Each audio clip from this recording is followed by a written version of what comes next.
Oh, all right. Well, I'm on, Lucas. Not fantastic at the intro, but that's fine. Doesn't matter. Episode fucking 3, season 4. I'm back. I was sick last week. I'm still a little bit sick now. So I know that all of you sports mode users out there were really disappointed that I couldn't be here last week, but it's good. I'm back now. Obviously, we've got Prof, we've got Striker, we've got special guest Bubzkji here. Now, Bubzkji, before we get this one underway, are you a sports mode user? What is a sports mode user? There you go. What do you mean? What do you mean? What's a sports mode user? All the best HLTV.org users use sports mode. I don't even know. I just use the night theme. That's the only thing I change. All right. Well, let me save you a lot of trouble now. Open HLTV.org. Yeah, I'm in there. Okay. On the right hand side, you're gonna see this there's this list of people that just do. Yeah, so there's people that just have this. They basically, their brains are fucked, and what they do is they mash their faces into the keyboard, and they come out with all this bullshit. And what you do is, if you hit that sport feature, you get rid of all the people just who are Muppets. So hit that button, and then we can start the podcast. So like when you're a sports mode user, you're like a casual one, right? No, you're hardcore user if you're a sports mode user. All right, so. You're joining us this evening as a last minute special guest, so thank you very much for being here. Prophet Strike, you guys want to say anything? You got any words? You got any hellos? Any goodbyes? Anything? No, I'm just mega excited to have you back. It's been a long episode without you, so I think you're gonna be bringing all of the heat over there from LA. Had an exciting week, so just looking forward to all of that. Okay, so nothing too special. Strike, are you alive? You doing okay? Yeah, pretty much. I mean, I slept like 12 hours for today because I didn't sleep the night before when I was coming back from Berlin. It was kind of fun. Right? Yeah, but it's like 12 hours later. I was kind of okay. Been off the entire day, and this is when I'm starting to wake up. Actually, I didn't sleep either. Traveled like 6 in the morning today. Yeah, fuck that. We'll get underway with this right here because this has been called the hot chair. I don't know who named it that. We might need to workshop that. Broken Danish English striking once again, but we just rolled with it because why not? Okay, well, look, I don't mind it. I don't hate it. So, Bubzkji, people may not be completely familiar with you if they don't watch Counter-Strike all the time. Now, you are part of the team which was formerly known as Tricked under the in-game leader, Mr. HUNDEN. Mr. 200 IQ, yeah. Yeah, once upon a time in a Prac game about 3 years ago, he knifed Yam, and we thought that was hilarious. But anyway, that's not really the point right now. The point right now is that we're going to be learning more about you. So in terms of your career, you're only 21. You're a bit of a spring chicken in that regard. Do you want to give us a bit of background on where you started? Do you play Source? Do you play 1.6? Like what kind of kicked you off into this realm? I think I started with League of Legends actually, where I tried hardcore grinding for that until I hit like Diamond 1, and then I found out the scene was like you had to live in gaming houses to be professionals right there. So that was like, okay, I'm gonna find another game now. Fuck this shit. Then I found CS, and I began in 15, right? And I have played a bit of the Source, but I played it in middle school together with my friends. Like after school, we had like a place where we would go, all the kids from all the schools, and they had some computers where I would play some Source. So yeah, that was my first experience with CS. And then when I came to CSGO, I just grinded Face It all day basically until I got my first offer, which was really, I don't know if you know it, but there was like this organization called Recent Gaming back in the day, which I started I'm from. With them for sure. Yeah, like it was not really a known team, but like we were the 10th best team in Denmark or something like that. We didn't get any money for playing or anything. So yeah, that's pretty much where it started. You played in Fragsters, right? So you were playing with those guys. So for that team, when it all kind of fell apart, it felt like that for a lot of the players, like Stound, for example, yourself, kind of got into better teams after that. How did that all kind of transpire? Like it kind of like there was this famous Starlight event where like Refresh, he played really, really well. After that, he had so many offers. So like after that, the team was kind of dead. Like people wanted to try new things. Refresh got the offer from Optic. Seven had received also some offers from like Heroic earlier, and he had declined them, and it was just a mess at that point. And our organization didn't have the financial support anymore to give us a new contract, so we could go full time again. And yeah, that's where it kind of ended. Then I had this situation where you guys probably know Like I put my CS career on pause, and then I came back here 8-9 months ago to Trick, and now I'm here. So just like going back, so we can touch on the taking a pause and stuff like that, but the Fragsters thing is kind of interesting because it was like an up and coming team, and we have some of these cases where an up and coming team has 1 or 2 good results, and then suddenly everyone has offers. Either they think they deserve more as a team, because I feel like that was also what publicly was said, that like Fragsters, that you wanted to stay together, but no, like the org wasn't giving you enough money. Is it kind of even detrimental in some cases, having like so much success and then having like bigger appetites? Do you feel like that is kind of... Of course, like we had a lot of attitude issues going into the team afterwards. Like after we tasted a bit of success, we were never a top team in any way, but like I think we were like top 20, and it really hurt people's arrogance and attitudes to like improve, because people didn't want to listen to each other anymore. Like it was just a mess, and people just like every day we showed up for practice, like there was so much shit. Like there were one days people just went on YouTube and played their best playlist, and then we just practiced. Like people didn't even try to win. Okay. Amazing. Well, that's not ideal by any means. You got any questions for this part, Striker? Well, no. I mean, it's kind of like how he's coming up. I don't think. Okay, yeah, so I have nothing. I have a question to do with like being in the Danish scene at like your level. Obviously, Tricked coming to more consistency, and I guess the forefront of people's minds when it comes to Counter-Strike, at least from that part of the world, is more of a recent thing. Obviously, with HUNDEN and there's teams in the past, it's always looked like feeder teams, but now you guys are a bit more of a competitor in that way. You could argue that right now, like it's you and Heroic for the second best spot in Denmark, but as a player who's living in that country with Astralis being so popular, do you think it makes life easier or a little bit harder for you to be a competitor with everything that they've done and achieved? Like there used to be this ecosystem of like first Astralis, and if Astralis needed one, they took one from North, and if North needed anyone, they took from Heroic, and if Heroic needed anyone, they would take one from Trick. But since we joined our new organization and we improved so much, we've made like North have been going downhill and we've been going uphill, and Heroic have been kind of like just going out the same, right? They haven't improved that much compared to the old lineup. So like we've all just been on the same level now. I don't think anyone is really interested in getting offers from each other anymore. Like the only reason why people would leave now is probably salary. And yeah, we all have a really big organization behind us now, and I don't think there's like gonna be any changes between these 3 teams in a long time now. I think the only... Do you think that will like long term be better or worse? Like in a way, having like a hierarchy of teams, I think that was also something that actually helped the Danish scene as a whole scene. It's like definitely hurting the scene to make a second super team, because it's obvious that we have the talent in Denmark to make another top, I don't want to say top 5 team, but definitely a top 10 team. If we had $1 million or $200 million, you could make a team that would be a top 10 team right now, right? But right now there's too many contracts, too long contracts, too high buyouts to make this a reality. So I think it's good for more people like me or on my teammates, etc. We can all have a good salary and play and travel the world, but it's worse for the improvement of the whole scene, I think, to not have a second competitor to Can you talk about that top 10 team? Can you actually give us some names who you think would be in that top 10 team? Because it was kind of obvious, and I'm not so sure that it is to be. So can you talk about that? Yeah, like I think if I had to put names, and I don't include myself just because I don't think that's gonna be objective. Sure. Like I think AC and Kirby is definitely gonna be in that one, and then I would probably go for like Stavin from Heroic, right? And then I would probably take Shus, like the guy from my team, because I think he's kind of like he plays all these hard roles like Robs or Sipnix does, and he performed really well while doing it, which is really good.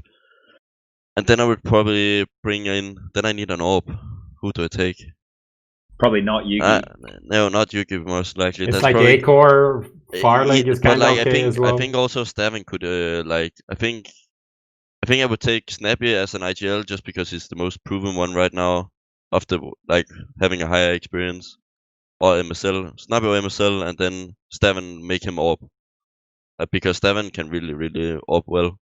He's been doing it in Fragsters as well. Like he was always the second up, and he was absolutely crazy with it. That would be Kirby, AZ, Staven, Snappy, and Shush, right? Yeah. Okay. That's a bit of an interesting mix right there. I think like we'll rifle through some more questions with you. Maybe we could spend some time later talking about the Danish scene once we get through other parts of the show. But for you, obviously, you guys over at V4, you picked that title up there. Had you guys at that point already had because my timeline of the news then is pretty fucked. My brain's anyway. You guys already like signed with the Mad Lions at that point? No, like right before Borup left the team for Heroic, we were absolutely screwed over, and then we had to get Roy. Then he got into the team. Then we played V4. We won. Everything was good. We didn't actually talk to any organizations right after. Like our organization was looking to sell us before V4, and then after V4 they wanted to even sell us more. Yeah, they wanted more money and to even sell us more. Like, and then there was quite a few big orgs who was writing to us actually. Like there were like 3 or 4 big NA orgs and like 2 EU teams. Like there's so many orgs right now which are looking for teams that they can build up from the scratch. Okay, yeah, I know right now, like in North America, especially with the new NA League, which we're going to get stuck into a little bit later, there's a lot of them looking for teams. And there's a lot of teams that I'm surprised didn't get picked up or haven't like received offers, like Renegades, now that they're 100 Thieves.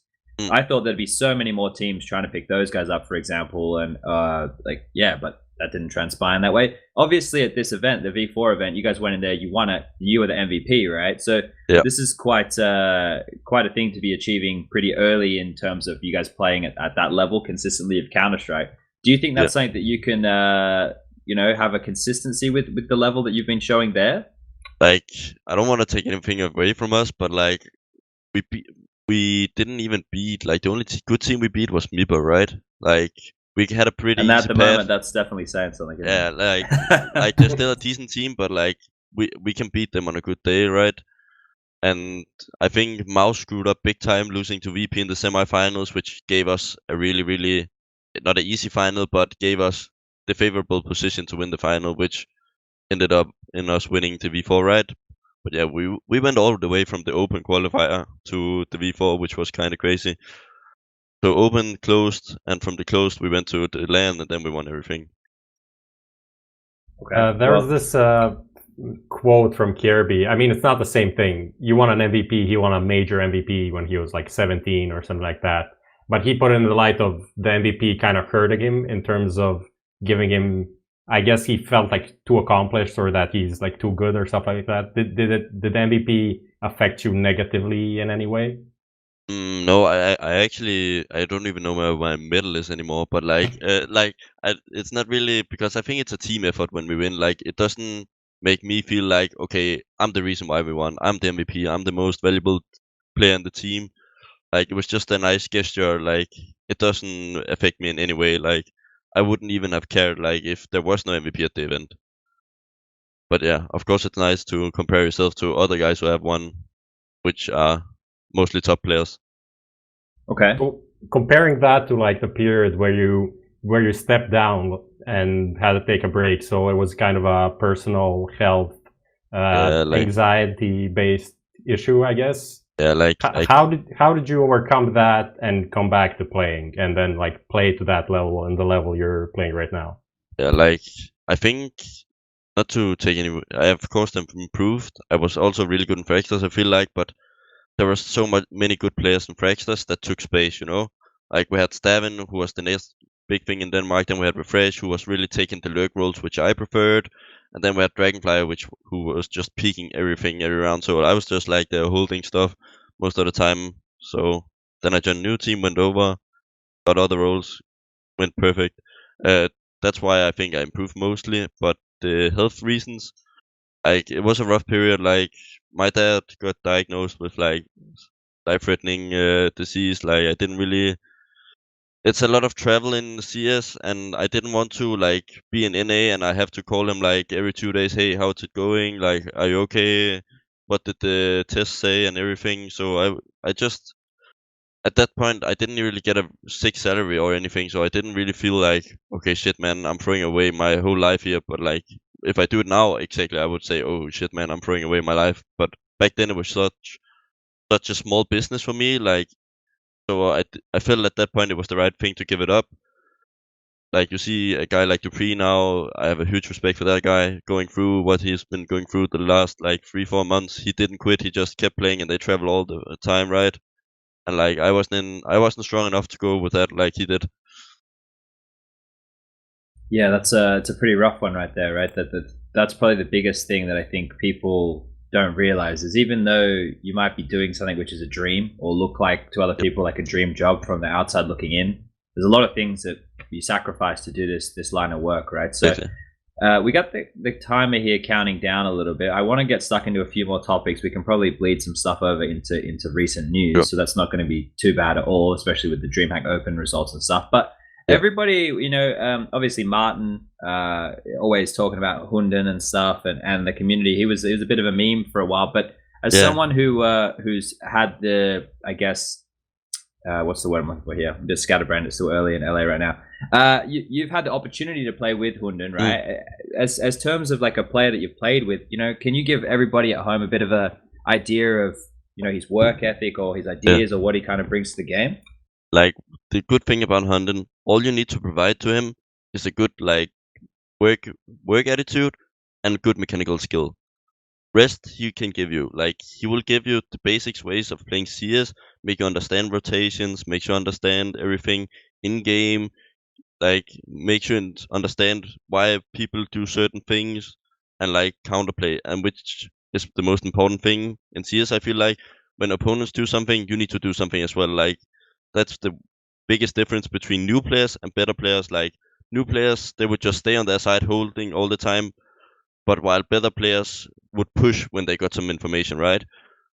And that's something he can teach you very fast, and like, that's why you see so many players so many Danish teams have just been farming his players, right? But like, it's a 50-50. He cannot bliss everyone with 200 IQ, like, you have to also be smart as yourself. But yeah, how does that process like of teaching work? Like, is it just like playing, and then in the game, in the practice game, something happens and he says like, okay, maybe in this situation you should have done this? Or is it more of a demo breakdown, talking with people directly? What's the kind of the approach? I think it's a mix between those, actually. Like, most we go through, that's how we do it, at least. We have 1 hour before practice where we just talk about stuff which is going wrong in our practices. Then he would maybe take the word most of the time and say, hey, this A side, you guys need to communicate together because they just keep going on this angle and killing you guys. I've watched G2 versus Astralis yesterday. They did this. Please try it. And then they try it, and then at some point he will stop giving you solutions. Someday he say, now you're on your own, fix your own sides. I'm not your dad. Now I've been with you like for 4 months. Now you need to like go and watch a demo yourself, fix what's wrong, and then come back tomorrow and fix it together.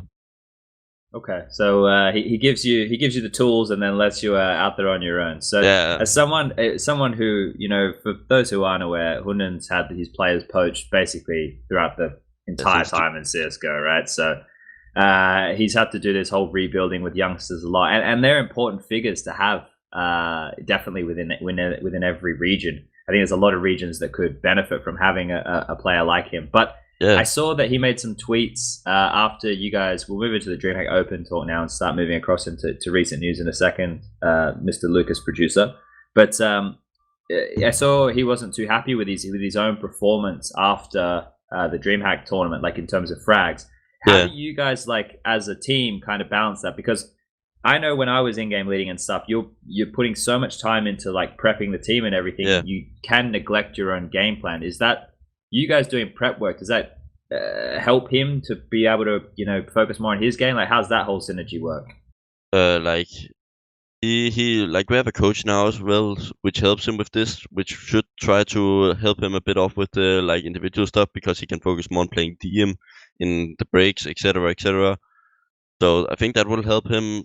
Yeah, it's been a kind of meme, you know, that he's been like the EU Ocean guy, like this NA Ocean we've heard. He's been making memes as well. But yeah, I don't know. I think he will improve in 2020 because now we have actually a real coach who can fix stuff for him outside the game, who's just as smart as him. Like Peacemaker is really underrated in terms of like tactical knowledge. He's like top tier. How did you guys even come across him? Is it just from like Tricked or not Tricked? Like yeah, like it started in Tricked. We had this guy called Winspy. He was just like he was a teacher at one of the Trick schools, and due to economic reasons, we just used him because he was the cheapest option, right? The org wasn't that rich, and it was fair enough. He was a decent guy, but he couldn't really make us a top team in any way. Then after that, we kind of wrote on Twitter that he was not going to be a part of the team anymore. And then we got like 3 or 4 people contacting us who was like serious guys who have played on top level before, which we believed in. And then we started with Lewis, like Peacemaker. But the main disadvantage with him is, of course, like we have to speak English like we do. But yeah, we accepted that, and we found out that it was worth speaking English for the things he can contribute with. So you do actually speak English the entire time, and like during the matches and everything? Yeah, no, not doing matches, but like every time we talk through a match, or we go through a match, we talk English. And let's say doesn't understand anything, we maybe take a pause, like take a tactical pause, and just we will explain to him, hey, this was what happened this round, and then we will fix something from there. Do you find that slows things down, the process of like rewatching everything in and having to talk through in English, or is it not so bad because you Danes are pretty bloody good at English? Yeah, like I think we get English teaching from like 3rd grade or something. Like we speak English for 10 years or something. Like it's no problem for anybody in the team. Of course, the humor and the thing is kind of different on English. Like we have a really, really bad humor in Denmark compared to most other countries.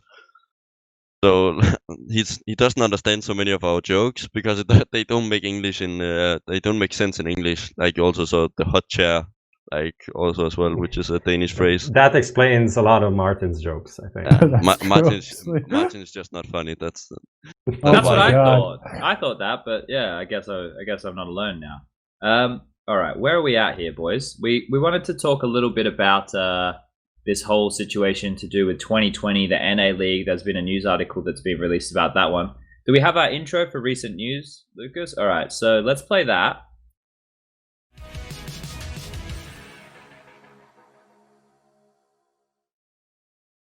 All right, so we're back. So we're going to bleed over a bit of this conversation to do with the NA League and the recent news. Prof, did you, I'm not going to lie, I didn't read the article from DK yet.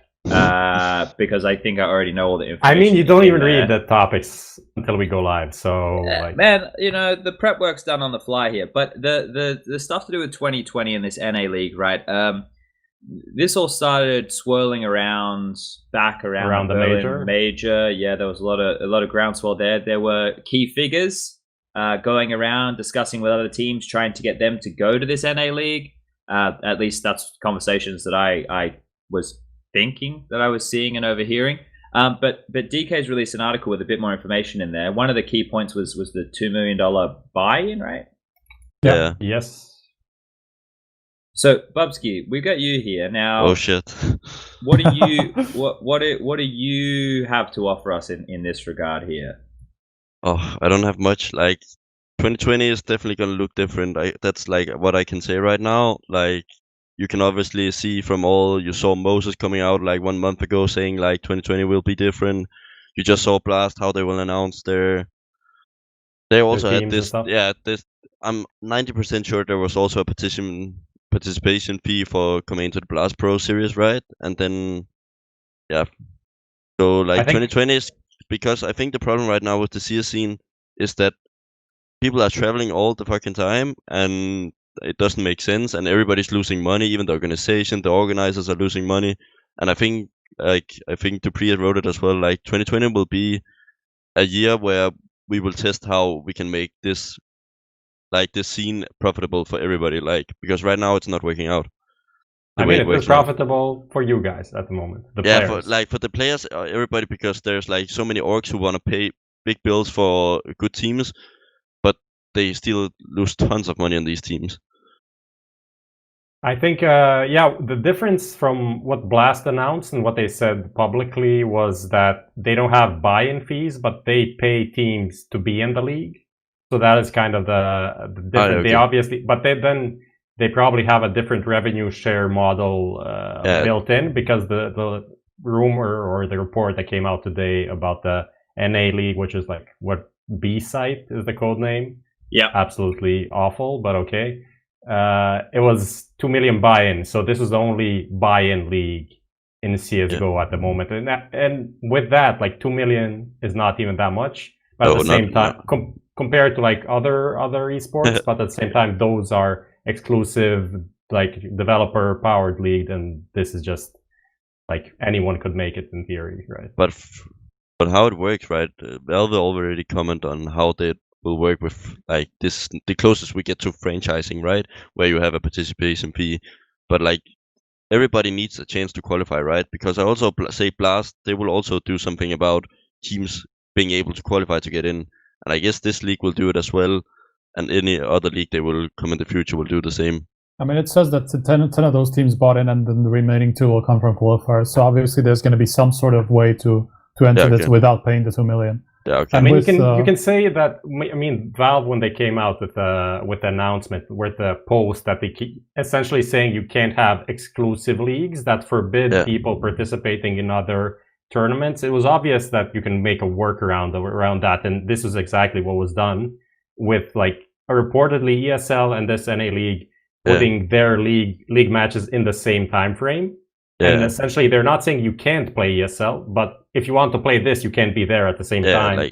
So, like in theory, you can, but in practice, you can't. And that's the thing that was done to avoid it, right? Isn't the problem though that this NA League is going to have is the fact that the groundswell that we're hearing about all these NA orgs, like the TSMs of the world or the Misfits or all of these teams, those are the teams who are going to be buying in. They don't even have teams. So the problem that this NA League is going to have is they're not going to have the name value. And I saw Glaive put out a tweet saying they haven't decided what they're going to do yet in 2020, what league are they going to be wanting to play in. But unless you're getting the big names, and right now the only big names I assume they have from this article is MIBR and Cloud9. Cloud9 also was reported that they joined it.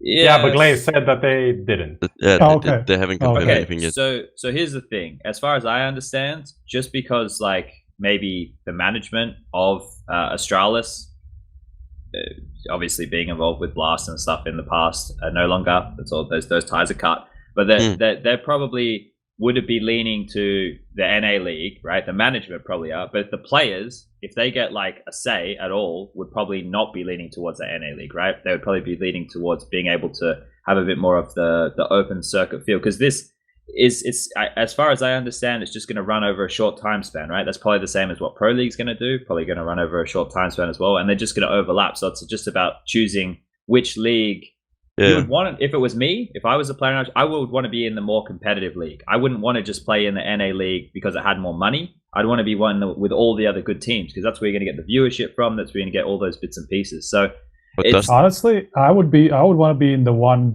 that's proven, right? Because how the hell are you going to know how you're going to be treated in that other league, and how like all those things that you already know you're getting from ESL are going to be handled over there in the hands of somebody who has probably, as far as I understand, hasn't really organized anything before. So from my side, I would actually go with ESL just because of continuity, but really. But in the end, isn't it the league that will have the most resources that will win? Like from this, like, because from what I can see from this article, which we're going to talk about, I can see it's big brands, like it's Astralis, Meeper, and Cloud9. I think these guys are like, at least Meeper and Cloud9 are like top 5 organizations in the world, right? Like, aren't the biggest orgs gonna have like the biggest league? Like, and I see all these like there's so many teams in this ESL one. Like, let's say Pro League right now, we have big organizations like you have Force or you have Ins, etc. Like they're big organizations, but you can't compare them to like Cloud9 or anything. Sure, but I think Counter-Strike fans, at least the hardcore audience that we deal with on the day-to-day, don't give a fuck about the size of Cloud9 and their League of Legends following, for example, right? They don't give a fuck about that. Like our hardcore fans don't care about that stuff. If the American model of doing things, look at Overwatch, look at League of Legends. That's all they're trying to do here, at least from my understanding, looking at this. Have teams buy in, try and do some weekly kind of, round robin format. I don't know, it might not be round robin, it might be like E-League or whatever. But their idea is to have like more of like something that's a regular thing, right? And I think it's not even like that from the article. It's something like 3 tournaments, like independent tournaments that are pointed, something like, let's say, like 3 blast events, and then from that you get points, and then you go into the finals, which is like every like half year seasons. Similar, it's like similar, pretty similar to like something. Yeah, so similar like Pro League ECS, but like on LAN in one location, and they're swapping from NA to EU for the LAN finals for every season. But so isn't it just essentially? Isn't it just a direct competitor to ESL's system? Like ECS work way different. Like they do the online qualifier, then you go to one event, then you go back. Like just every event.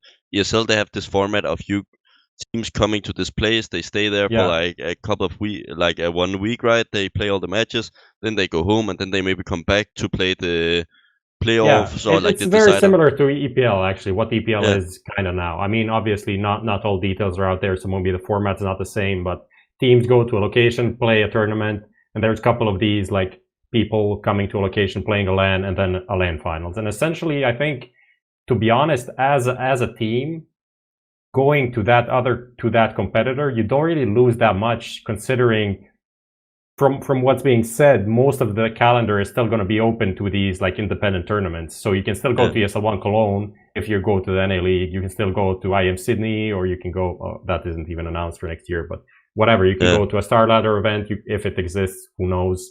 But you can go to whatever, and it's only about these like small things that I don't think will even be. Potentially, they could all just like mega fail, because EPL this year was not actually, at least the matches in the season were not that important to everything that happened. Like Pro League finals is cool, but is it more cool than Cologne? I would not say that. This is where like I wish that like everything was announced for next year, because then I could start like actually saying the shit I know. Unfortunately, NDAs and fucking knowing all this shit is like, it makes it a little bit difficult from my perspective when we have these conversations, because I know that a lot of things next year are changing.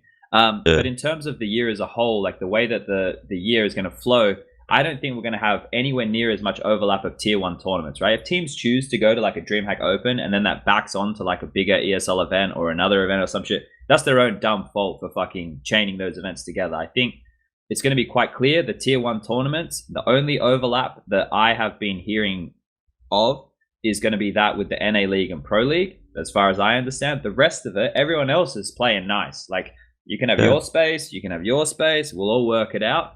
But these guys here, obviously, if it's talking about a different rev share, that means to me that the NA people who are behind this don't think whatever ESL can do can make enough rev share, right? That's all, or make enough money to be, just that's where this feels like it's coming from, at least from my position.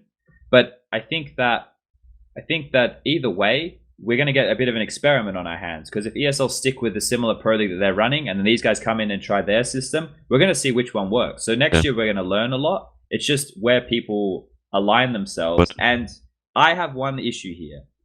With North American things coming in and doing stuff in Counter-Strike, CGS 2008, 2007, 2008, they're dead. They're fucked up. E-League, they came in, splashed around all this money, had their TV studio, realized, oh, we don't make any money. We're just going to do white label fucking Mortal Kombat events. They don't do any Counter-Strike anymore. These American companies, they come in and then they fuck off. The only difference this time around is they're having these TOs invest money. These TOs don't even have fucking Counter-Strike teams yet. So it's like, what's going on? Where are we going to end up?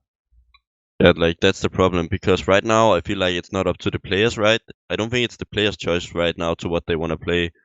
Like in the end, I think it's what the organizers, like the organizations, believe will make their team earn money. So like I think there will be a lot of teams who maybe have the choice between both leagues, and then the organization is gonna have the final say and say, hey, you're gonna play this one or you're gonna play this one instead.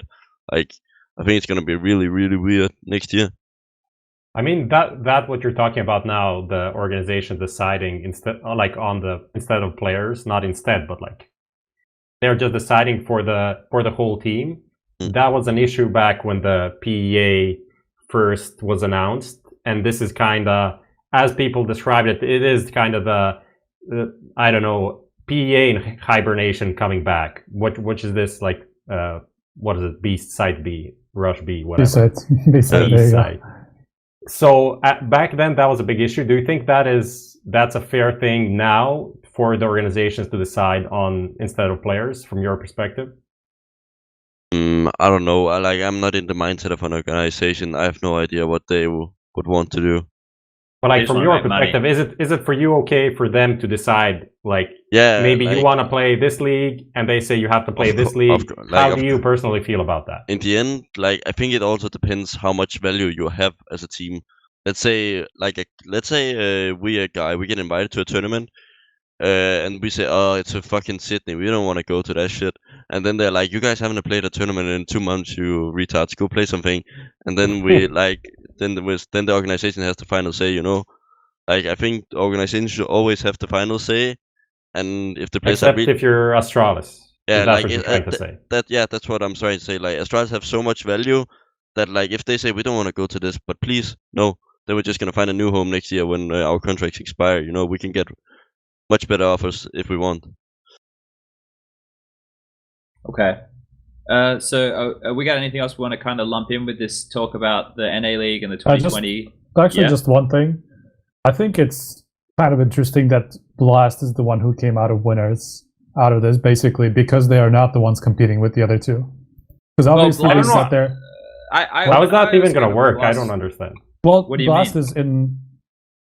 Blast starts in January, the first season, right? So they're going to be, and this is supposed to start in March. So they're just going to be completely separate from that. Yeah, but how did they find a time in the calendar that no one else found? Like, are they just like digging in the calendar? Oh, this is gold right here. No one put a tournament. Like, isn't everyone looking at the same calendar and seeing, like, okay, here's like 3 weeks open, and Blast is just the first one to find it. I don't understand how that happens, right? Someone benefits from going to war, though, right?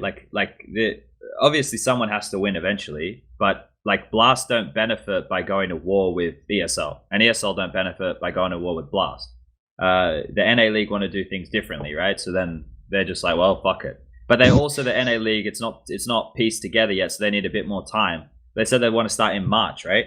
Is that the start time? Yeah, that was the announcement. Not the announcement, but the report.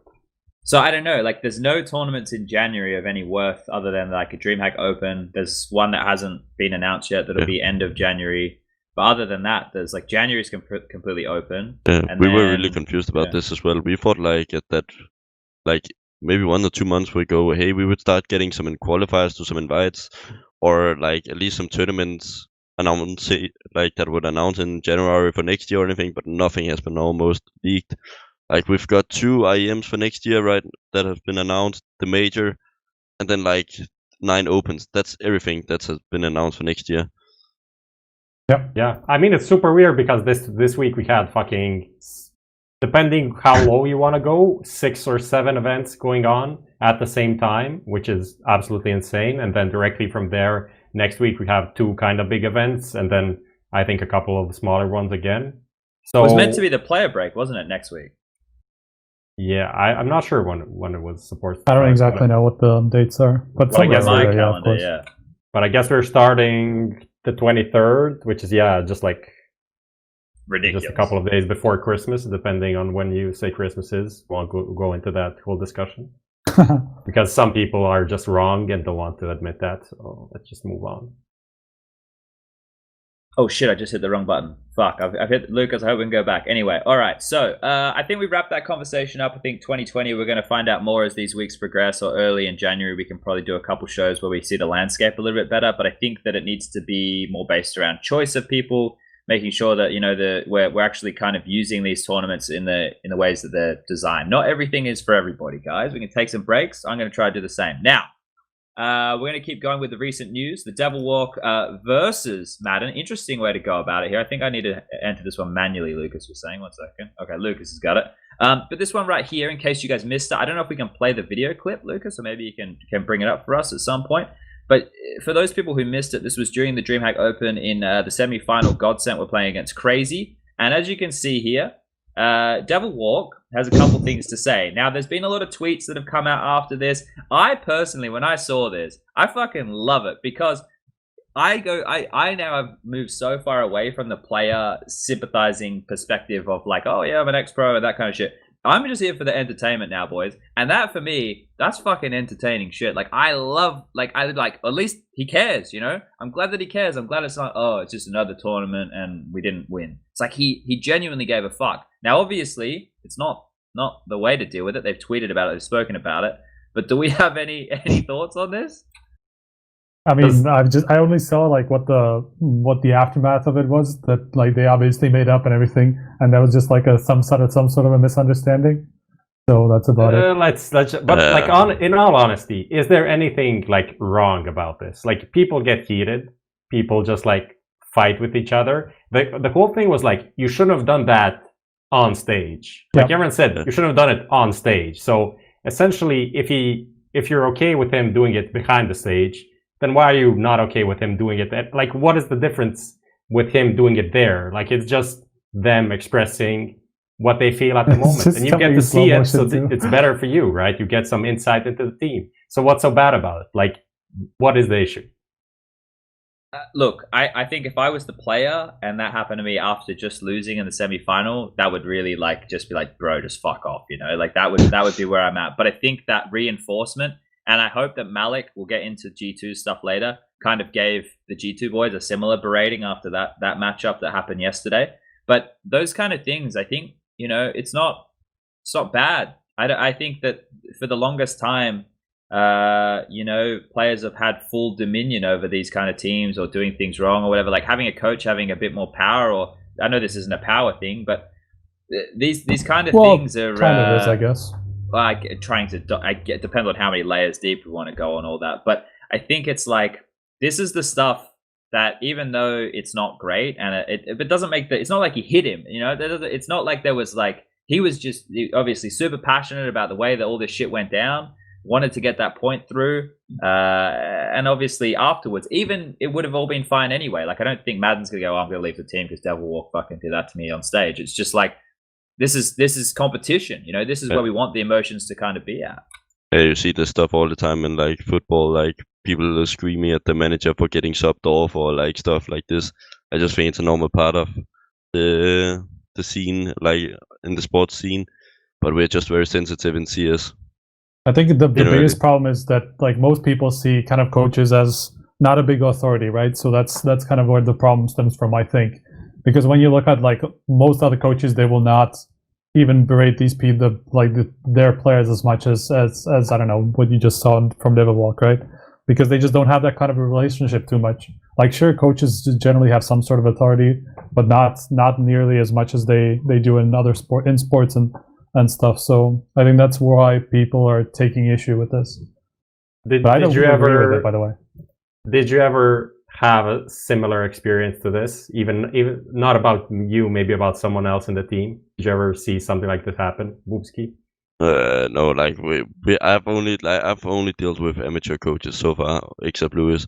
Like, so like he never said anything to us. He was just like clapping our back, you know, like not doing too much. But like I think Lewis, if the guy we have now, he could probably, like, if we like try to troll knife one guy in a 15-14 match and we lost on that, like he would probably do the same on stage to everybody. But I don't know what happened in that situation, why he went so mad. So apparently it was to do with what the tweets came out and saying was that it was to do with tilting each other in game. Like apparently, I guess they were, and some like miscommunication or something. Like Devilwalk said something and then Maden didn't react, and then allegedly he didn't hear him, so he couldn't react to him. And this guy thought he heard him and just ignored him. So then the tension just rose, and especially like you can understand it from a coach perspective, not being able to talk almost ever. And then just like having those moments and then seeing things like happen in the game and maybe something happened in the last round and just like exploding. So yeah, I kind of have a bit of like compassion for the coaches in general. I think it's a super frustrating job to work, especially with like the LAN rules if it's okay online and stuff when you can say whatever you want whenever you want, but this is when you have to be quiet for like 5 rounds, because even I sometimes see like people calling timeouts and then the IGL is just like no thanks, and just like fuck off. It must be fuming times for the coach sometimes, like standing there. You cannot even talk at freeze time at all events, right? Sometimes you can only talk. What's the rule now with DreamHack? Like, Did they change? They're changing to ESL's system as well. Like DreamHack Open right now, we can talk in freeze time, but he cannot talk anytime during the round or after the round. Only in freeze time, half time, and technical. And they're changing that for 2019. It's not going to be the case anymore. They're going to just have those timeouts the same as everybody else. Yeah. So that's a curious one. You know what else is weird with the coaches? Something that doesn't get discussed very often, but the coaches literally can only hear the players' communication. Otherwise, it's dead silent, right? They don't have like in-game noise or anything. So imagine that you're just standing behind these guys, and all you can hear is their voices. It's like you're sitting there in like a black box. To be fair, like which point of view would you want to hear the sound from, right? Like there's no way to fix this basically. It's unless you did you try points of view? Did any one of you try like coaching on LAN, like standing behind a team just like with a headset, without a screen, without your PC? I have, yeah. I've done it like for fun, right? Like it is super. It's very weird to get that feeling of what the fuck is going on in the game without the game sounds in a specific POV, like going from person to person and then not hearing nades and all of these details. It's pretty weird, but I guess you get used to it. All right, boys, we got to keep flying through this shit because time is getting munched away right now. So we're going to move into the Blast 2020 announcement stuff. STYKO, can you give us a TLDR on that one right there of the announcement? Well, so far it hasn't been too detailed in what was announced, but obviously they're kind of switching to a similar system that Pro League have with basically 2 seasons a year with 3 weeks of play, 3 groups of 4, leading up to a seasonal final of 8 teams. And that's twice a year, and then the best teams out of that, plus I think some best teams of the year outside of the Blast circuit, go to the global final, which will also be 8 teams as well. And that has like $1 million to the winner. And they announced like 12 teams as well, right? Yeah. They announced the 12 teams that are partnered, but clearly not all of them, or rather, that's not the only teams that will participate, because there's going to be a qualifier for the season finals. Probably going to be 16, right? Then it would make sense. Like no, I don't think so, because they did say it was only like the groups were actually 4 teams, or 4 teams per group, 3 groups, 3 weeks. Yeah, so I think it's not going to be one 16-team event. It's going to be a smaller event. Yeah. Okay. This would be another rev share situation, right? So it's like if they're doing like different weeks of play and these are their like partner teams, then these teams are in here because either their brands are big enough or they have like deals where they, you want to kind of like corner off the globe with different places and different brands. That's the reason why like OG's here. People are like, oh, NIP's here, but Fnatic's not. Well, once you have NIP, you already have the Swedish market, right? If you're thinking about it from a business perspective, like you look at Blast this year, they signed Cloud9 as one of their teams to be like a partner team. Look how fucking horribly that turned out, because they obviously changed rosters. It just all went to shit. Now this is a very difficult thing to do when you're having teams partnered for an entire year. Like let's say, I don't know, Liquid fucking completely capitulate in the same way Cloud9 did. Okay, well now we get to the second Blast season and we have a team that is just shit. But if there is going to be another qualifier thing for the finals, like the global finals or whatever split thing they're going to do or whatever, then the likes of Fnatic, the likes of Mouse, they still have an opportunity to qualify. It's just they're not involved in the money side of things here, right? That's what you have to think about. These teams who are included in this are obviously included because of some revenue share or that fee that we were talking about that they get paid or whatever. So most of the names here are right. Like we didn't have, no offense to OG, but if we and Complexity, I know Blame F's in the chat, but if you replaced OG and Complexity with Mouse Sports and Fnatic, that's a pretty sick 12 teams they got here. That'd be kind of insane. I think it's like these organizations also have to think about like the organizational side of, maybe you have like an awesome, give me some like team that just like blew up and doesn't have like a great backing. Let's just open the top 30. I think should you like a team like Avantgarde could have been here. Yeah, let's say Avantgarde. Like they don't have a big organization. Yeah, now they're Virtus Pro, so maybe now they will be, I guess. But looking at them, even though they might be trying, they have some like nice graphics and stuff, but they don't have the push on like social media. They don't have the logistics of a team that is going to build a storyline about like, oh, we're at Blast, making like vlogs and stuff like that. I mean, we can talk about Cloud9 like being shit as a team. They still put out content on YouTube that got like 50,000, 100,000 views about them going to a Blast event, which is like for me and for you here, like we don't care about it. It's not very interesting, but they have a fan base that gets engaged, and that's all numbers which the TOs really want. And I guess this is the kind of organizations that TOs want in their leagues for like moving forward. But like Fnatic is just the one thing I don't get. Like Fnatic is one of the biggest organizations out there, right? I'm pretty sure. Like they have, I think they're like the 3rd or 4th most followed on Twitter, and they're not here. Yeah, it is an interesting thing. Like there is a story behind it. Like it would be nice to know why exactly. But I mean, I can understand there are a number of reasons why it could happen, but I don't know exactly why. It could be Fnatic maybe not liking Blast for some reason.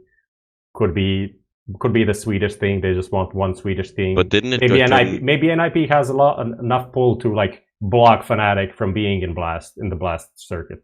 But didn't it get confirmed that like the players never, or like the Fnatic organization never got proposed? Didn't they? I mean, Nil reported on that, but who knows if that's actually true. I think Nil wrote it, but I don't know if that's a reliable source. Well, that's what I'm saying. It's like you can't know what's true about this, honestly. A lot of that stuff's just business, right? Like as much as it sucks, that's just business in the sense of NIP have been with Blast almost from the beginning, right? And if you're going to have any like if you're trying to sell TV rights and you already have NIP, or you're trying to, I get it. Like I get it. It for us as people who want to watch the best Counter-Strike, fucking sucks. But we're going to see more of this, right? This is where these partnered teams, it's not the same as like a locked-in franchise league, I guess, but it's in a similar vein. So like you want to play in the Blast League, well, guess what? You're a Swede, you have to play in NIP, right? Like that's unfortunately probably the way that Counter-Strike will go eventually. It's going to eventually we'll stop having it where it's like an open circuit thing. You have to play for one of these bigger orgs, right? That's probably the direction it'll end up. Yeah, like I can comment on this. It happened at the same like in Denmark. Like I don't want to talk shit about North or anything, but they just lost the battle to Australia. No. Peace, love, and harmony. But like they lost the battle to Australia. Keep preparing a move to North like 6 months from now. Yeah, be good guys. That helps. But like there was so much stuff. Like Denmark is such a small country, right? The reason why Australia isn't bigger probably is due to the fact that our nationality is Danish. Like we're like 5 million people. Like we have 4 or 5 good teams in Denmark which could compete for top 20. And there's just not a lot of people to make that financially stable. And like that's why, let's say a team like they found the solution that Trick found the solution that the best way to earn money is to take new guys, give them pretty low salaries, and then sell them for a high price to like international orgs like we got now, right? To like a Spanish organization, like where they can get to another market instead of the Danish one, because the Danish one is basically lost. Like you cannot do anything. They have been the best for like 3 years in a row almost in Denmark consistently. I think North was like close to them 4 years ago, right? 3 or 4 years ago. Yeah, when they first kicked off, and they beat them at that DreamHack Masters, and they're obviously the football club and stuff, that kind of helps there. But it's bang on what you're saying, right? There's only so many pennies you can milk out of like one area. And Astralis, like when I was there for the Blast event, I was in the mall next to the arena, and they were doing a signing session because they were releasing their new jerseys. I couldn't believe how many people rock up to go to a Jack and Jones just to buy an Astralis jersey. Yeah, like, you guys fucking serious? Just buy the shit online. Like what? But still, that's how huge it is there. People fucking love these guys. But yeah, people only in Denmark, like we don't have a fan base. Like not a lot of Danes cheer for us, or cheer for North, or cheer for Heroic. It's just the Astralis show. Like you should hear like in Royal Arena. Plastic fans. Yeah, like whatever. Like of course you want to cheer for the winning team. Like they've been the best for 3 years. They've been an empire in Denmark. Like I think there was like he wrote something like I think it was the guy owning Astralis wrote that they sell more jerseys than some football clubs in Denmark. So like it's just GG in Denmark. You have to move it somewhere else to get a bigger brand, I believe. So are you moving to Spain to like do shit over there now? With there's also already a lot of travel, but I think 2020 is going to be more travel for us because we're Spanish. Our main station is in Toronto, but like we also have a station in Madrid, where we are going to be based around, right? And then you can pay less tax, bro, if you move out there. So think about it. How does that? Okay, how does that combine with your idea of gaming houses that you were talking about? No, that's why. Someone help me! Someone buy me out, boys. Kappa. But it's not gonna. We've been talking with Mad Lions, and they've been really like open to like they have the idea of like being in a gaming house is optimal in the start, but we kind of convinced them that it was better to just like stay at home, get comfortable. You travel a lot, so you have to find the right balance for us between doing content in Madrid and boot camps, and then staying home and then traveling to other events at the same time. Like I don't think we're gonna ever stay in that house for more than 2 weeks. Isn't Madrid also shit for like ping and practicing and stuff like that? Especially being from Denmark, you're probably used to 5 ping all the time. Yeah, like I have some like really sick internet here because my dad has office here. So, but in Spain it was like 60, 70 ping, and you're just sitting on DM like, holy shit, I can't play this. But I don't know. Like bro, I see Russians. I see fucking Russians playing practice versus us with like 80 ping. And they don't say anything. They just play. And I'm like, I go down there, play with 50, and I say like, this is unplayable. Dude, I played my entire online career from Perth to the rest of Australia on 80 ping. Like you get let me tell you, eventually you're gonna feel it. You get a nice little advantage occasionally. They can't hit you. You're gonna be wide swinging around corners. You're gonna be killing people. They're gonna have no idea. It's gonna be great. You're gonna love it.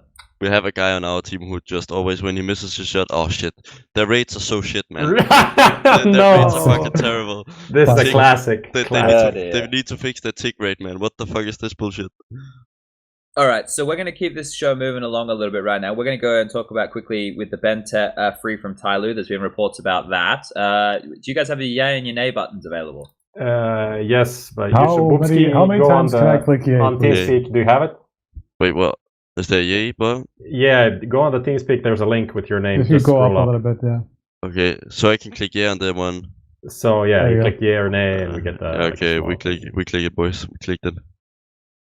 All right. Well, for those who aren't aware, say no? Okay, I say no because you want to go up against people. No, I don't want to go up against people, but I may as well because I knew all you motherfuckers were going to say like yes. Talk time. But mate, I have way too much airtime. I have set up being on a fucking camera, so don't get me started. I think that this BnTeT move, getting him out of Tyloo, is probably a good thing, but I also think that getting him out of Tyloo because it's Tyloo is the reason it's a good thing, not going to Gen.G, right? I agree. That Gen.G roster, it ain't gonna do shit. It's not gonna do anything. I think that. And also sending him to NA is bad. I don't think he's not going to get. Look, they had Machine Gun go to NA. Look what happened. Nothing. It's not the same thing. Yeah, it is. If you heard anything about Machine Gun, it's not the same. He couldn't even speak English, could he? Yeah. North America as a place to live sucks. That's all I'm saying. What the fuck? You're staying there right now. Okay. Yeah, man, I'm not living here. Don't worry about that. I mean, I wouldn't either, but I understand. But you're also a hater. That's just a fact. Of NA. That's true, I am. They still let me in for some reason. But I think that the overall move I don't like, but him getting out of Tyloo I do like. I also think, though, that if you had Freeman, Kaze, BnTeT, and we got 2 more good guys from Southeast Asia, even get Excure back, I don't give a fuck, have double ops. They could have a much better team than what Tyloo have. Just across the board. So but nobody will buy him out though. Do they speak English? Like what's the? I've never played with Tyloo or against Tyloo. Like, are they speaking English or like what? They're doing Mandarin, so it's a bit of a mix. Ask Peacemaker. He has the experience. He knows everything about that. He knows something about every team. He's always been to everyone. At this point, that's true. So the thing is, when they had Excure and BnTeT, it was like a mixture of Indonesian, Mandarin, and then English in the middle because they had like Jonta coaching for a while. Obviously, Peacemaker was in there before that. And then Bondic came in as well. Yeah, so they always had these weird mixes. I just have to say that's a bad idea. But I mean, we said the same thing. I just kind of focused on BnTeT actually getting out of Tyloo, which is kind of kind of like I don't know, deal for life. You don't. It's like the mafia or the KGB. You go in and you sign. You never get out. So if he's actually going to get out, and there's going to be a possibility of him going to some other team, that is enough for me to like be excited about this lineup and about him and the future of his career. Because I think he wasted like at least a year in Tyloo just for nothing. It's gone downhill from these guys for like the last 6 months, right? They were pretty good at one point. Like I think they peaked at like 13 or 12, right? Face it, Major, they made it through. After that, yeah. They did well there, and then they started dropping off afterwards. I think like what I was hoping for, which I agree with you, SPUNJ, was like BnTeT to go to like a Hellraisers team, which is like a low-level European squad, which is multinational and has been multinational for, I mean, it's not now, but it was for a long time.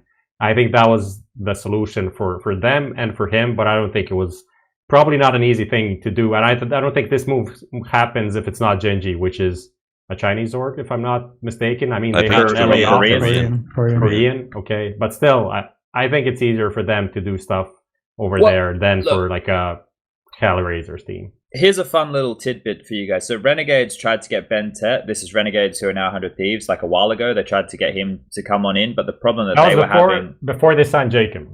Yeah, was it? Yeah, they got Jacob as a stand-in, and then he was good, so they kept him. Okay, so they wanted to get BnTeT, but they couldn't get him because of a couple of reasons. Like, I guess Renegades lawyers weren't good enough. Now, for those people who aren't really, familiar with like Indonesia, it's not easy to be Indonesian and get a P1 visa for the US.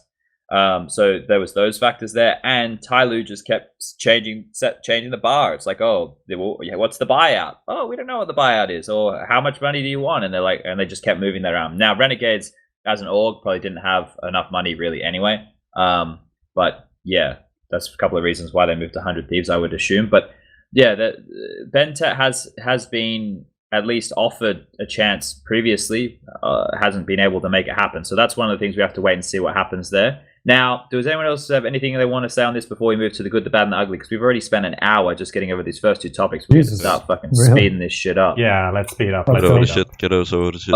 All right, we're going to go over to the good, the bad, and the ugly. Lucas, fucking hit it. Roll.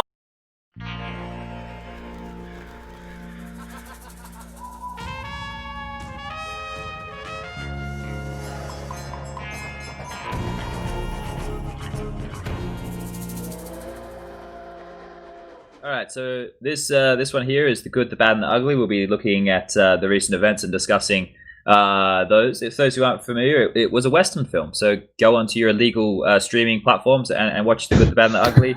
I mean, it's probably on Netflix and everywhere. Did you say illegal or legal? Well, it doesn't matter. Illegal or legal, however you want to view things. I don't particularly mind. I was once fined 2,000 euros in Germany for torrenting.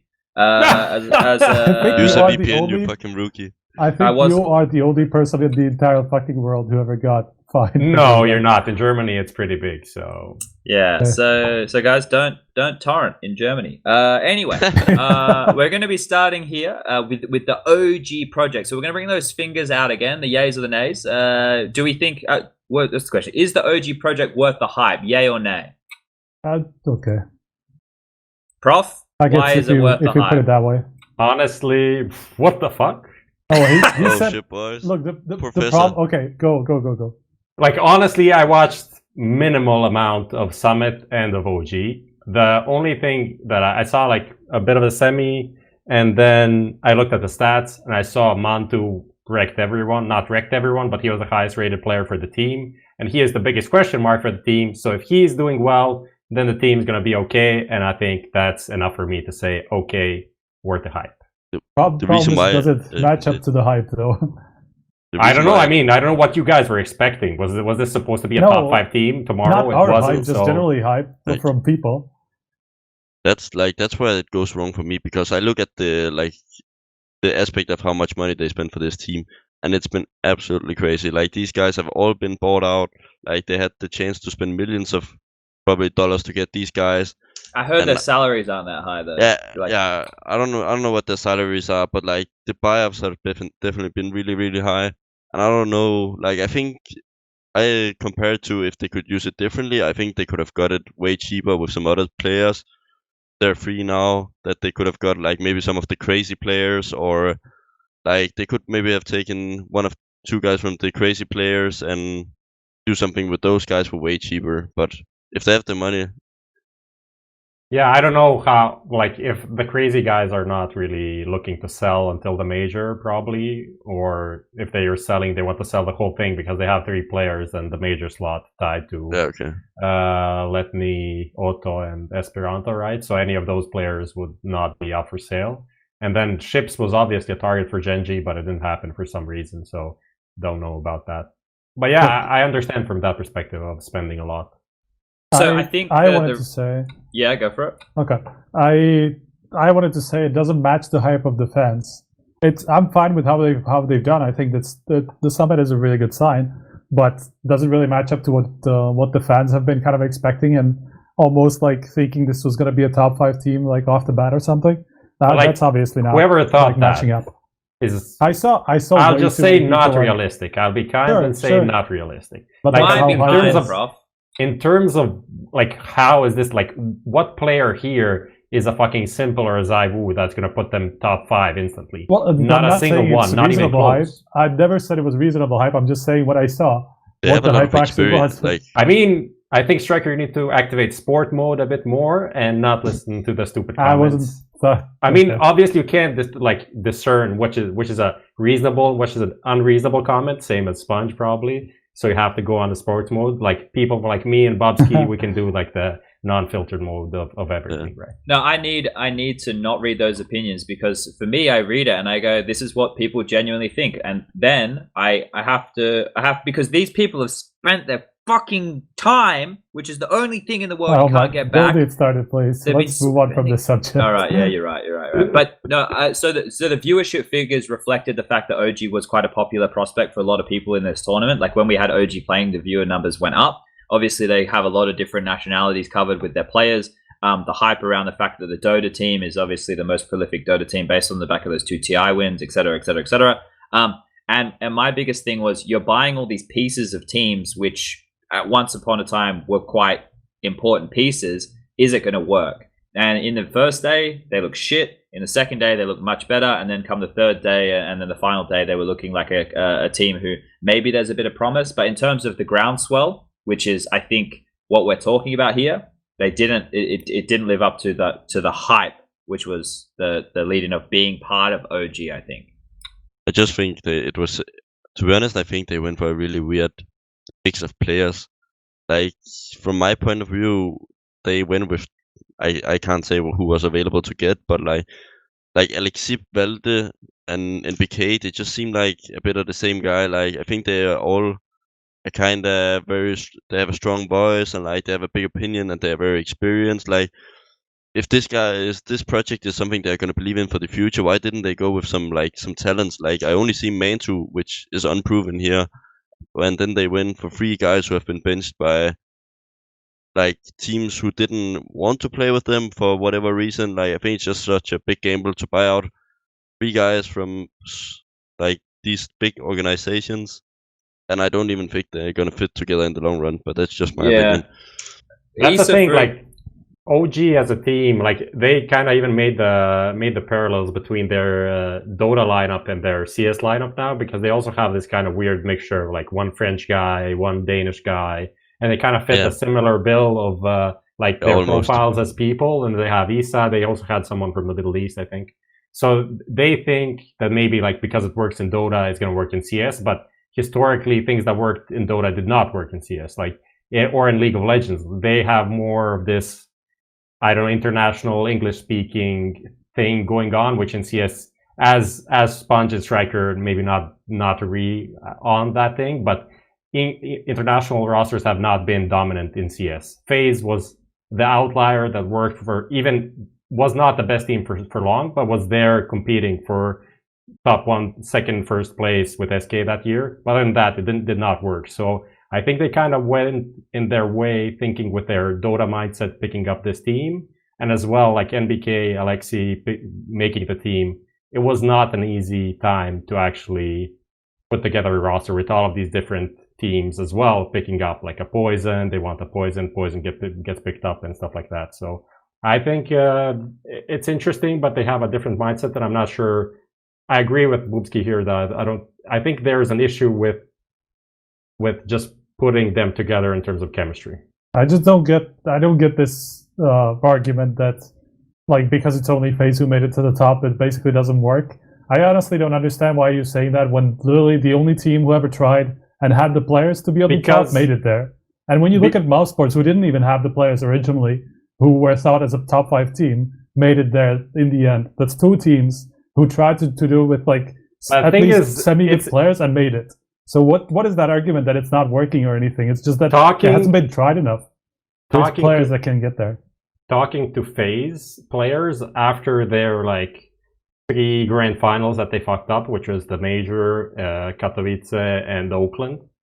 And talking about that period, for some reason, it's an article that was never written, but I did an interview with 3 of them, and talking about what caused those issues. It was literally communication breakdowns in stressful situations. And it was just people not being able to voice their thoughts and understand and react as fast as they wanted to, and then interpersonal things and everything else popping up. But everyone kind of pointed that direction, and that's why I think it does not work. And until it works, I will stay in my opinion right here. I think I have something to say that I think the reasons why international teams works in general is because you bring in guys who have a lot of firepower, so you don't rely so much on teamwork. Like you see a Robs, he like every time people goes to his side, he kills 2 or 3. Like they don't play so much on communication compared to, like, let's say we speak Danish, we rely a lot on information from each other. But that's different from OG. They didn't pick guys who are like really fire heavy. They picked the Alexip, who was never really a top fragger, or MPK, who was a top fragger. Valde was it in his prime, but he kind of had a rough period in the end of North, right, after taking that in-game leader role.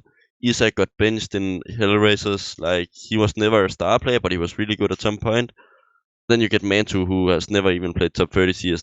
That's just what I mean. Like, I think it's just different when you compare it to like Mouse and FaZe. They have proven players when they got picked up. I think the thing is that's good about this team is the fact that they did have what looked like a good fundamental base on their CT sides, right? They had good protocols to start off the rounds. It's like when it got to the mid rounds is where they had a problem. They had no experience. They had pre-match jitters, the first time under the organization, all these things. But you're right. Valde has to be the main star. He's got to return back to that form. Easton needs to realize how good he possibly can be, because like you were alluding to, he had his up and down moments with Woxic when they were together in Hellraisers. That duo was the star duo of Hellraisers. But then as far as Alexi B and MBK are concerned, they can't just be supportive, both of them. They need to actually be finding some impact here. So that's the biggest like question marks for me about how they're going to go with that whole thing. And Mantu did enough to say to me, he could be good, right? Like he had some clutch rounds, you know, he had some good moments with the AWP. It's just a matter of time kind of situation. But boys, we've got to keep this one fucking moving along. And we're going to talk about Blast. I wasn't there. I didn't see any of it. I don't know how that one hole went down, but I know that Astralis won again. So, STYKO, you were there. Why don't you give us the lowdown on Bahrain? Basically, Astralis beat Liquid once. Astralis beat Liquid the second time. Astralis won. That's how it went. And the other 2 games kind of were pretty, meaningless. I mean, honestly, it was kind of apparent that those teams. Okay, to be fair, I'm going to give it to NIP. They took Liquid to a fairly close series after all, even though it looked.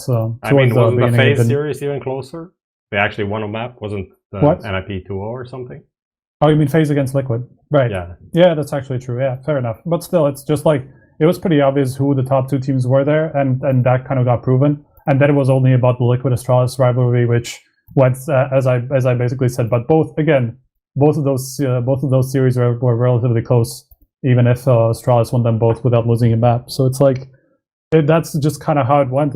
Astralis, every time it got kind of close, they just pulled something out of the bag and beat Liquid. That's basically how it went.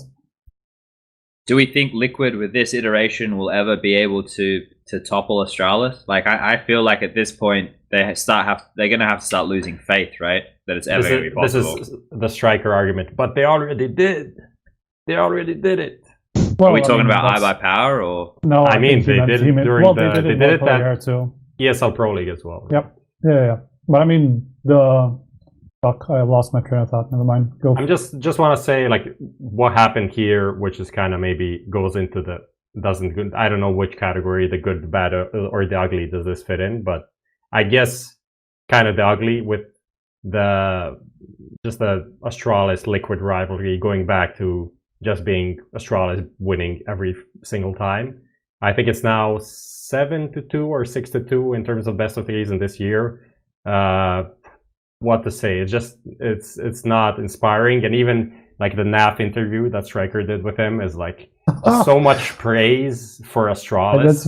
It's just whoever it's did insane that to read interview, that. just go and do it. Not now, just wait for the show to end, preferably, but just go and do it, because when I was doing it, like when I was listening to him, it basically sounded like I don't know. What did I describe it as? To you, probably. I think it's something along the lines of just like someone that's getting denied by a girl, but he's like a friend super zone thing. infatuated. Yeah, that's it. Like a friend zone, basically like a friend zone situation where like you're getting so close, to getting close to a girl and stuff like that, and she keeps like denying you and denying you, and that's pretty much how it is. And that interview was just amazing in that sense, because he said like 5 different questions. He said something good about Astralis and basically sounded like he's in love with him. So that's about how it, yeah. So it doesn't appear like it's looking too good for Liquid. Like, I think that, like, the thing that's going to happen, I would say EG and Liquid, if they both can't get back to, like, a decent level of form, like if they can't stay happily within the top 3 or top 5 teams within the early stages of next year, then those two teams will cross-pollinate. They'll cross-breed somewhere across the lines here, because there's been murmurs before, and Liquid have obviously come out and denied it, and it probably because it could have just been a rumor, but it is clear that NAF is friends with, like, some of the players within in that EG roster, for example, right? And if he isn't happy, he'd be the first kind of guy to be making that quite known that he wants to leave. And if you're EG and you can have NAF come in, well, fuck yeah, like it's another big name to be adding to that pile. So I think that for the two North American teams, end of the year, they're burnt out. They both went to a lot of tournaments. It's been a great year for North American Counter-Strike, all that shit. But next year, the first 6 months are going to be deciding of when they go away and they retool and they have a little bit more focus, can they challenge Astralis? Because if they can't come in and be competitive against those guys, then they're going to try and chop and change things until they can be. And that mental thing that we always talk about, waning on you when you don't get any victories, you keep losing. Eventually, that's just how you're going to function. That's what we spoke about with Astralis in 2018. Liquid in 2018. And then the same shit happened towards the end of this year. So maybe they'll hold on to what happened in the earlier stages. But yeah, this one here, I guess it's a pretty open and shut case, right? We don't need to dwell on this one for too long. Do you want a yay or nay the thing if Liquid is going to overcome Astralis without a roster change? Or all right, let's do that. Do we exactly what Prof said? Do we think that Liquid will overcome Astralis without a roster change? Yay or nay? I think we're gonna have a consensus here. Unanimous. All right. Well, that's cool. We can keep this one rolling along. Yeah. Okay. So this one's a fun one. I already accidentally clicked this, so I hope that it works again when I click. There we go. G2 with what some of my colleagues might call a blunder. An absolute blunder.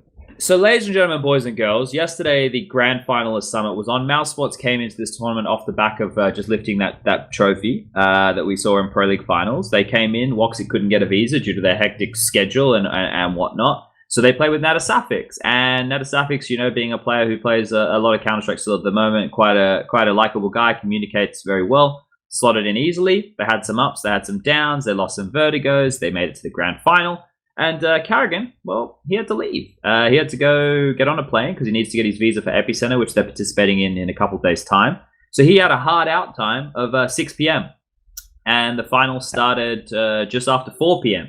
So they went into the first map. It went overtime, of course, because, they didn't have like an amount of time they were dealing with by any means. And Mousesports just got to cross the line with Carrigan and Natasafix on the team on Mirage. In the overtime game, G2 they couldn't pick up the W. Then we moved to Vertigo, where G2 destroyed them, and Regin had no idea what he was doing. The coach was standing in. It looked horrible. It was a 16-1 shellacking.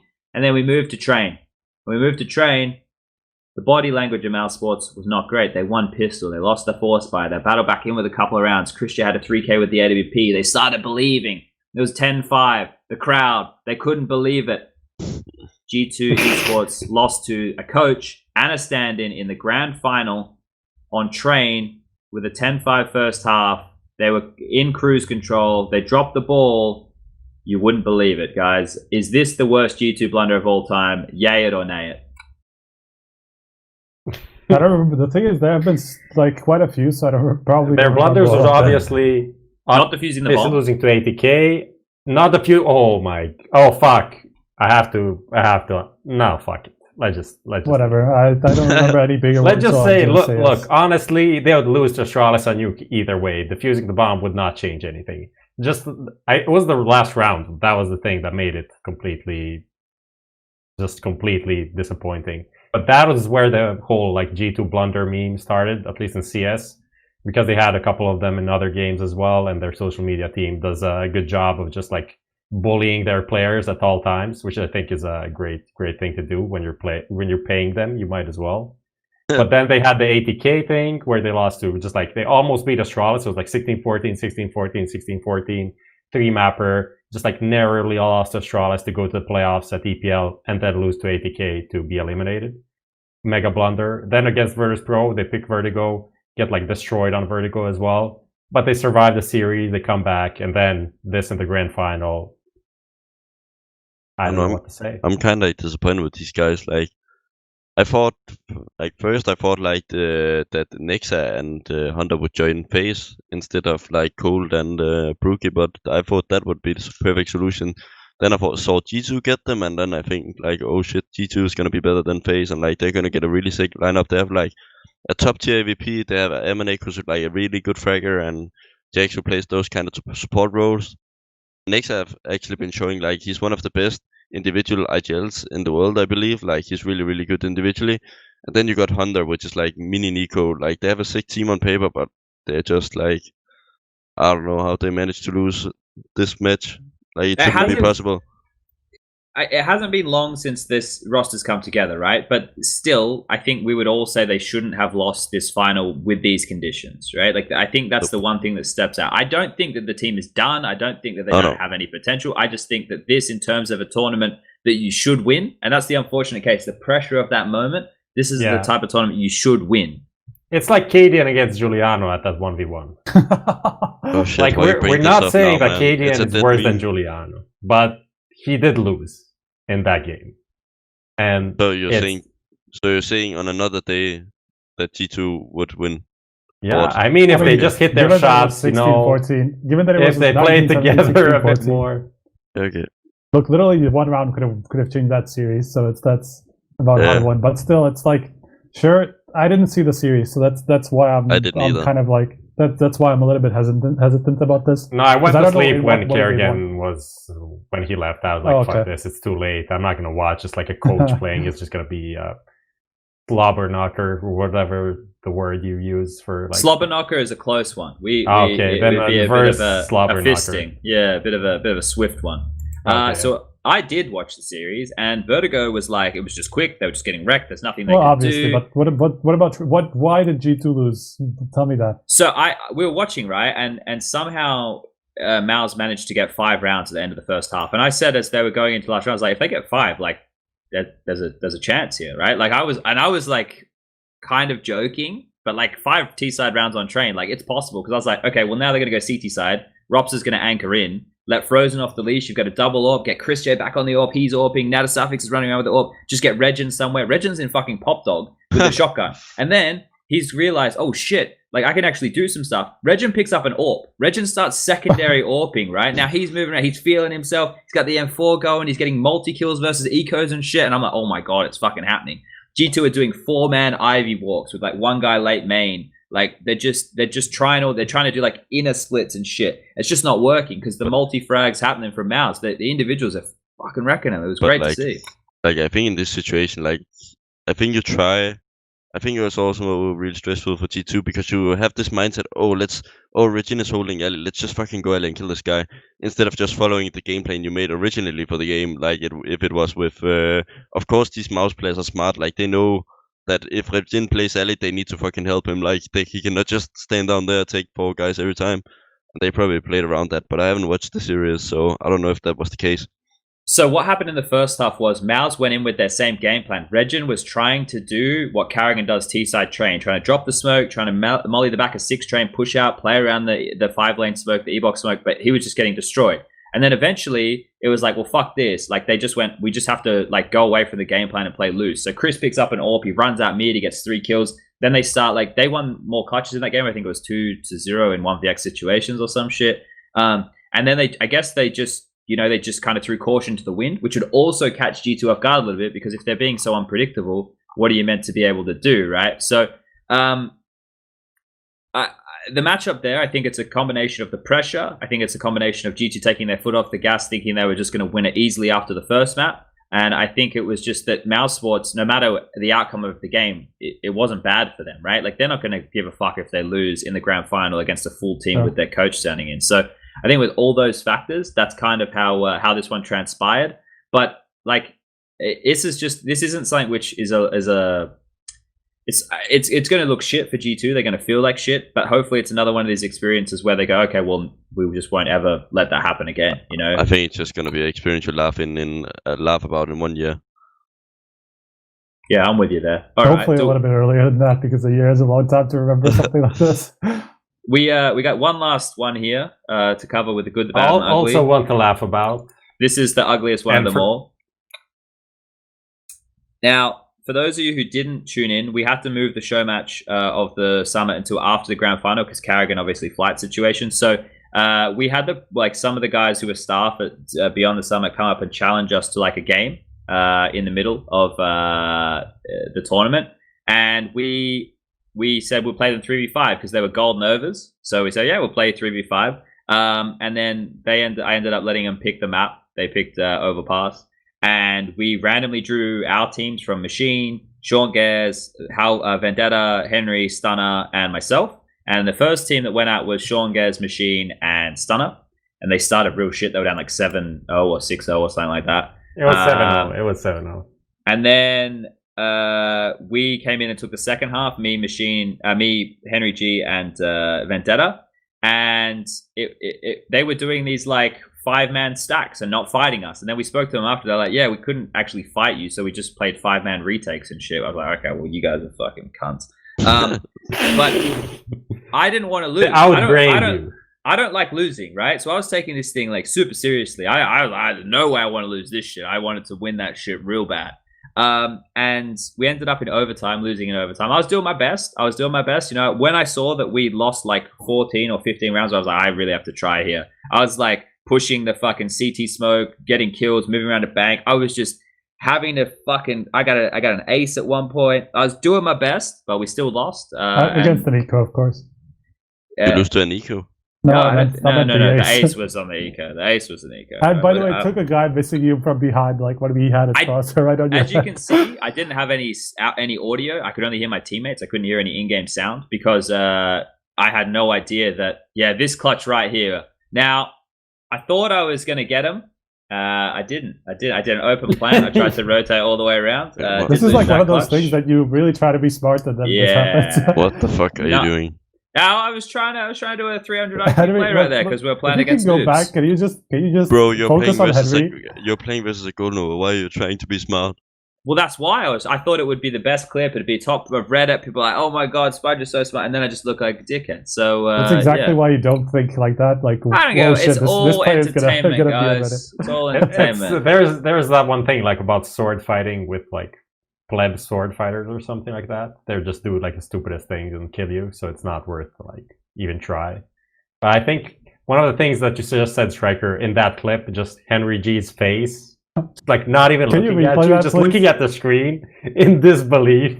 Look, man, Henry wasn't helping me disappointment. out with the fragging either. The fucking Halvor and Henry weren't helping me at all. I was fucking dropping bombs. I was getting like minimum 2+ kills a round. I was getting 4Ks. I was winning post-plant situations. I was calling all the fucking strats. All I needed was them to get a couple kills. The spacing was pathetic. They weren't covering the flanks. I don't know what my teammates were doing.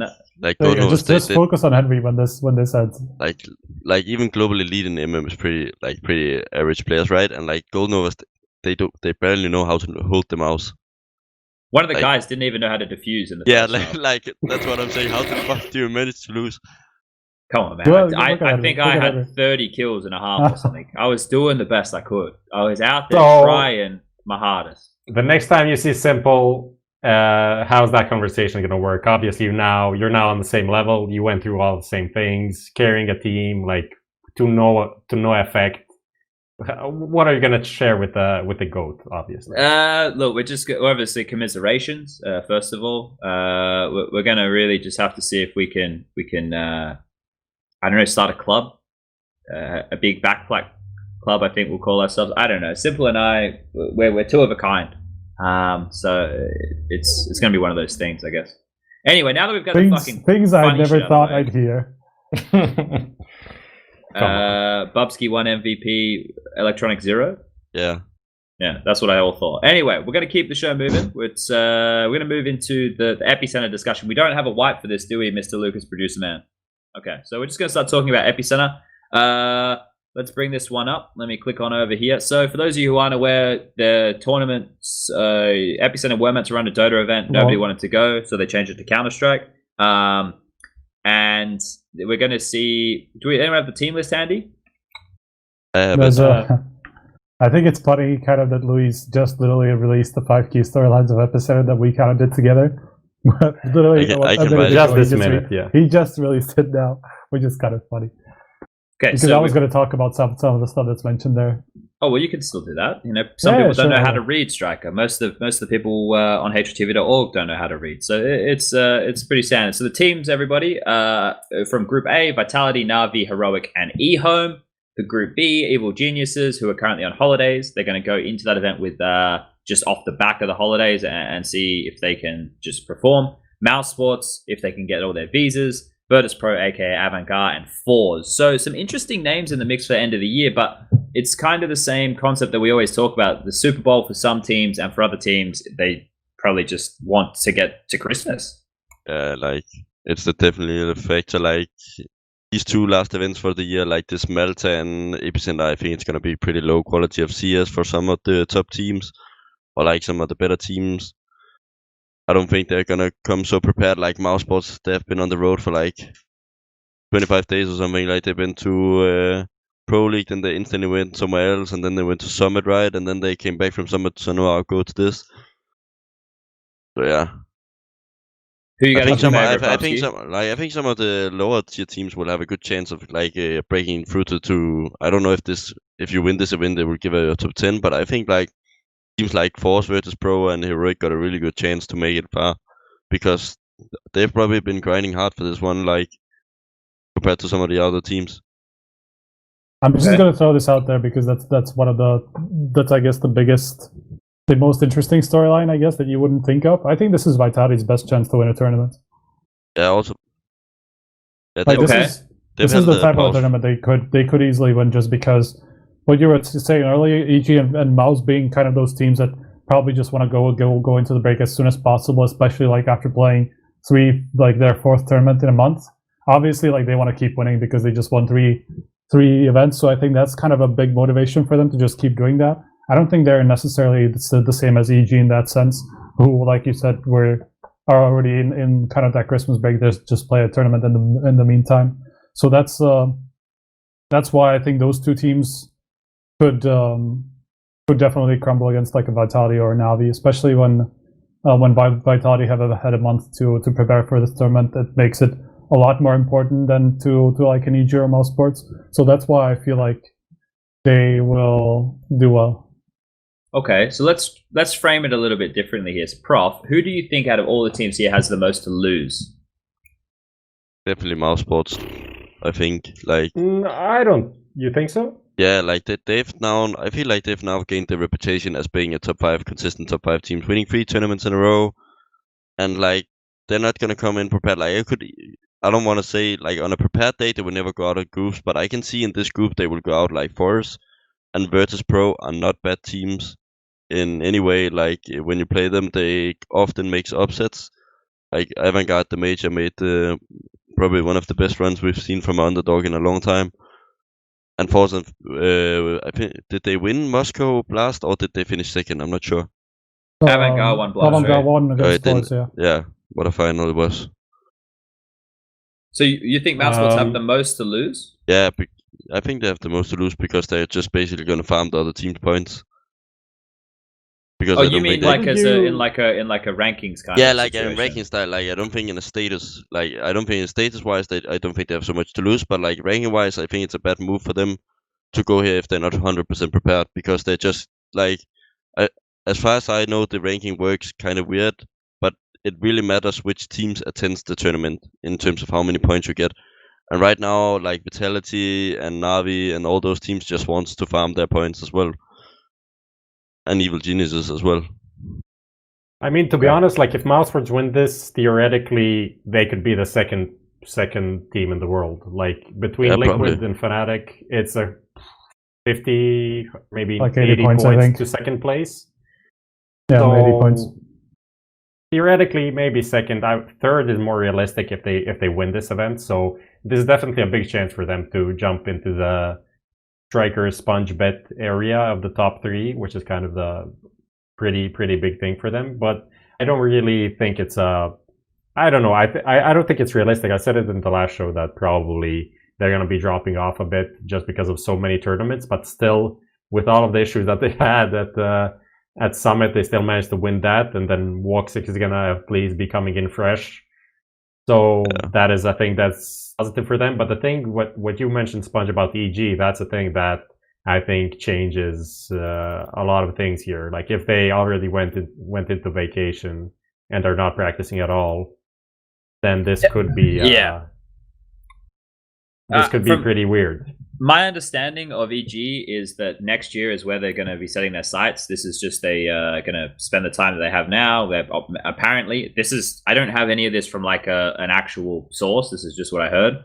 Is that right now they're on holidays, or they're probably on their way to Russia, but they took the last like week off since Pro League. Then they're going to go in. They're just going to play with like whatever they have left. I wouldn't be surprised if Stan. This is me completely speculating right now. But Stan's saying to one of his guys, hey, you know, Ethan, you call, or get someone else to call, like different strats on different maps, just because they're not going to add anything new to their game right now. They're probably not going to prepare for teams. They're just going to go out there and try and do, you know, EG headshotting things. From my point of view, like from what I feel like from this Danish law guy, I've never talked to him, but like from what I see as tweets, like he does these deep quotes like, oh, work hard and you see success and stuff like that. I don't think he's the type of guy who just takes loss. Like, well, he's on holiday right now. He stayed in Europe with his girlfriend, because this is why I follow Stannis. Okay. So I could almost guarantee you the fact that they would have done no prep or no practice. I'm pretty sure he wouldn't have even played Counter-Strike for this week unless wherever he's staying has a PC. Look, this is why I follow the players on Instagram and shit, so I can keep up with this shit. I hope BnTeT is not going to be mad at me for saying this, but basically I was talking to him and he said like he spends like a part of his day doing antis, and then the rest of the day he plays League of Legends, because what else would he do, because everybody's out not even playing. So there you basically go. he's just doing anti-stratting and so he's just making an illusion on Twitter that he's grinding every day.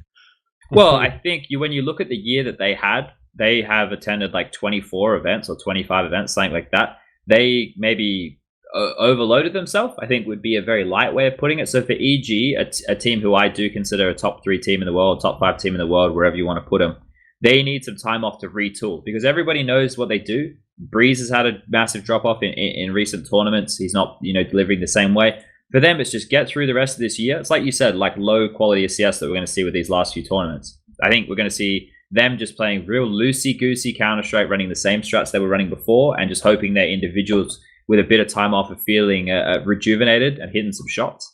That's all the expectation is for me for EG. I'm looking to, my biggest team to look out for here is Na'Vi, because Na'Vi had that month off between Copenhagen and Pro League. They went into Pro League, they looked okay, they didn't look great. Then once they made it to playoffs, they looked shit. And now they can't keep looking like shit. They need to start making things work, because this project with Electronic, with Simple, those 2 names right there, they should be a top 5 team in the world. And I think a lot of people are pointing fingers at the moment to Guardian and his stat lines.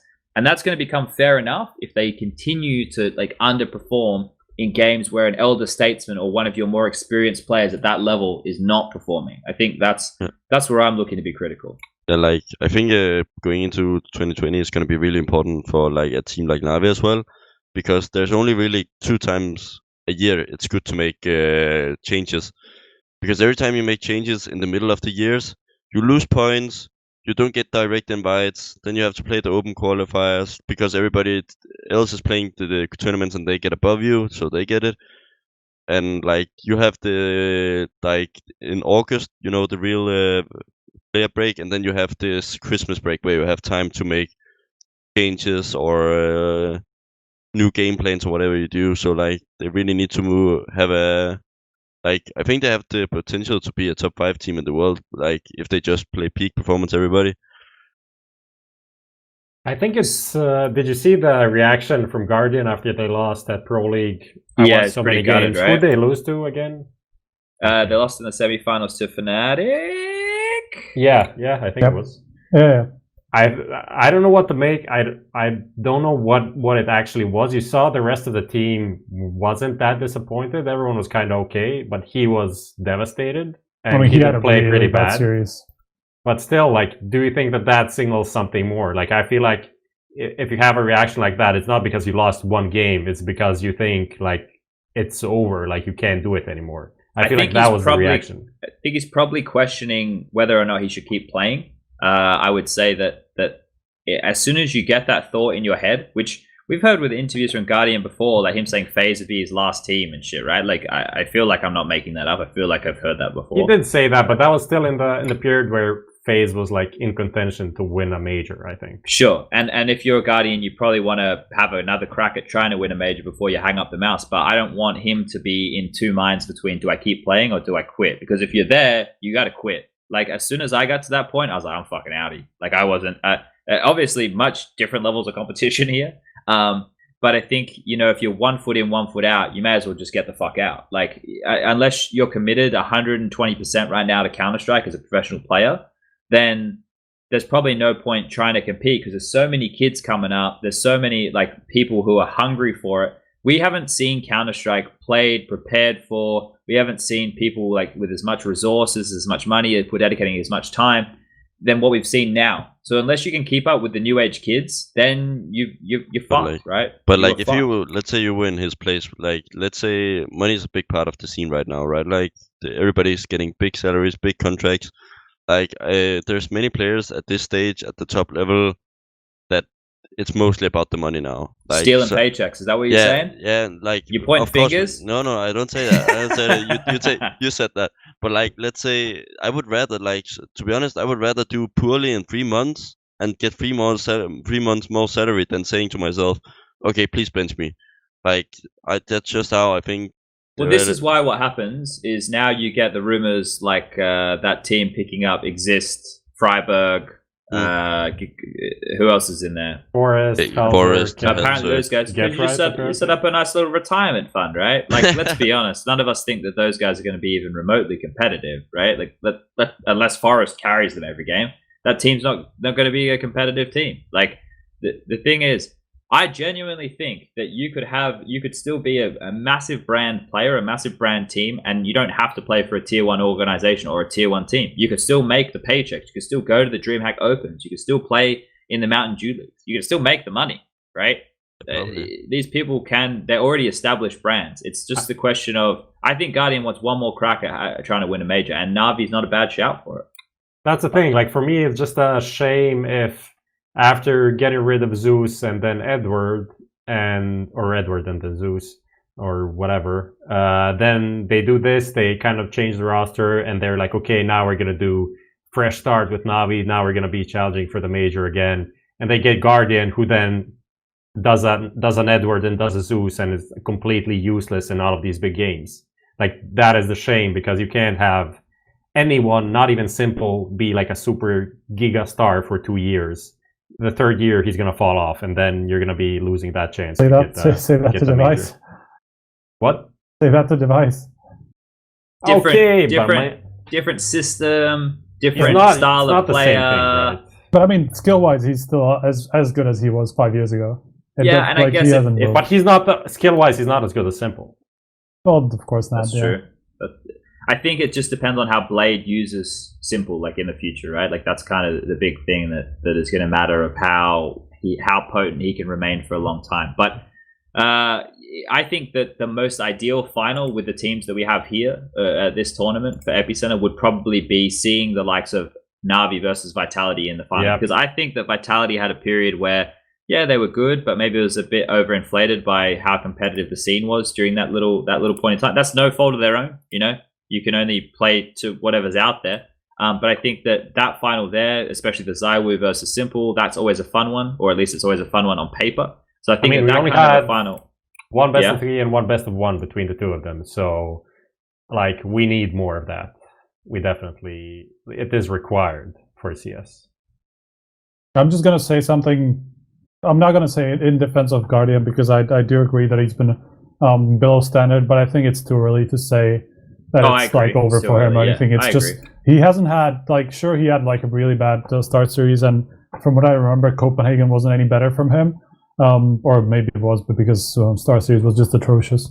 But if you look at, for example, Pro League finals, like when I was watching that event, I just remember him still having games. And now that I'm looking at the stats, group stage, and then in the playoffs, like that game against Fnatic, he was exactly awful. Like that's what I'm saying though. Like he's not like consistently awful. Like he's still having good games every now and again. It's not just him just dropping off to hell all of a sudden. It was just a couple of bad tournaments and now a bad series, basically like in between 3 pretty good games. So I think it's a little bit too early, or a little bit too harsh to say that he's been he's doing like pulling like an Edward or whatever you called it. I think that's a little bit too early. Like sure, if this continues for another 3-4 events, I can definitely see that, and I'm sure he would be really down on himself. But at this point, I think it's a little bit early. Yeah, no, I agree with that sentiment. Moving on. Yeah, should we go to the quiz now? With Bubzkji versus Switch Chat. Oh, shit. All right, let's get this one going. So, I wasn't here last week. Lucas, the producer, has told me... Oh, yeah, the intro. Hold on one sec.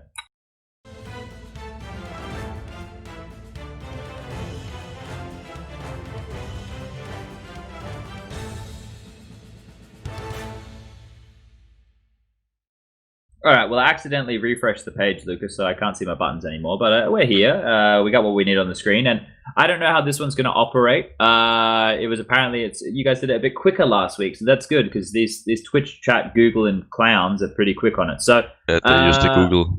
Yeah, we want to try and avoid that. So let's get this one underway ASAP. Lucas, is there a different way that this is happening, or just same as? Just open the link and read the questions for the audio podcast. Where's the link at? And the answers. Where's the link at? There it is. It's in Twitch. It's in Twitch? Twitter. TeamSpeak. Twitter? It's not Twitch. It's not Twitter. Third starting with TeamSpeak. All right, I've got it. Are we ready? Yeah, I'm ready. Go boys. All right, start it off, Lucas. I'll read these out. Which team was Keto playing for when he ended the match with a 0-17 KD? Was it Alternate, Berserk, or Euronics? If Twitch chat gets this wrong, they're so casual. It hurts my brain. What is it, man? What do you got? I can't say it before it's over, right? Yeah, but like, wait for it to count out, and then you'll get the... But like, I can already tell the chat is wrong. We'll just cut it now. So, there you go. Oh, me oh my. I saw a lot of people saying, yeah, nice. Fucking casuals, boys. How the fuck do you know this? I don't know because this. I'm fucking friends with this guy, and it's been a meme for like 2 years. Oh, okay, fair enough. Because I don't remember him going 0-17 because I don't follow those games as much, you know. I'm glad I didn't have to do the quiz because no way I would have gotten that one right. All right, question number 2. It's currently 1-0. Which one of these coaches has no HLTV matches played in CS:GO? Neil N, NKJ, or GB James? Can I answer? Can I have a question? Like, who is GB James? GB James, Liquid the coach of from Liquid. Yeah, Okay. used to play 1.6 in North America with a team called Green Berets. With Garrett, maybe he's a name that sticks out to you. I know you're young, but yeah, he's probably about. Honestly, this is old, massive BM from the Danish. No, what the hell, bro? Neil. Wait, you haven't heard the classic GB James coaching line, which is in a timeout he said to Liquid at the time, "Make a play that gets you dick hard." Yeah, so that's the level of coaching that he brought to the table. Love that fucking quote. Amazing. I used it in my coaching career as well. Wait, so Twitch Chat was wrong again, or they were right? No, they're right. They're right, but they're still one behind. Yeah. Question number 3. You have to read the answers from like the Twitch chat and from. Like okay. This is where I get fucked because this is where they will go on HLTV and look before. So the last big event Virtus.pro won was DreamHack Masters Las Vegas, E-League Season 1, Epicenter 2017.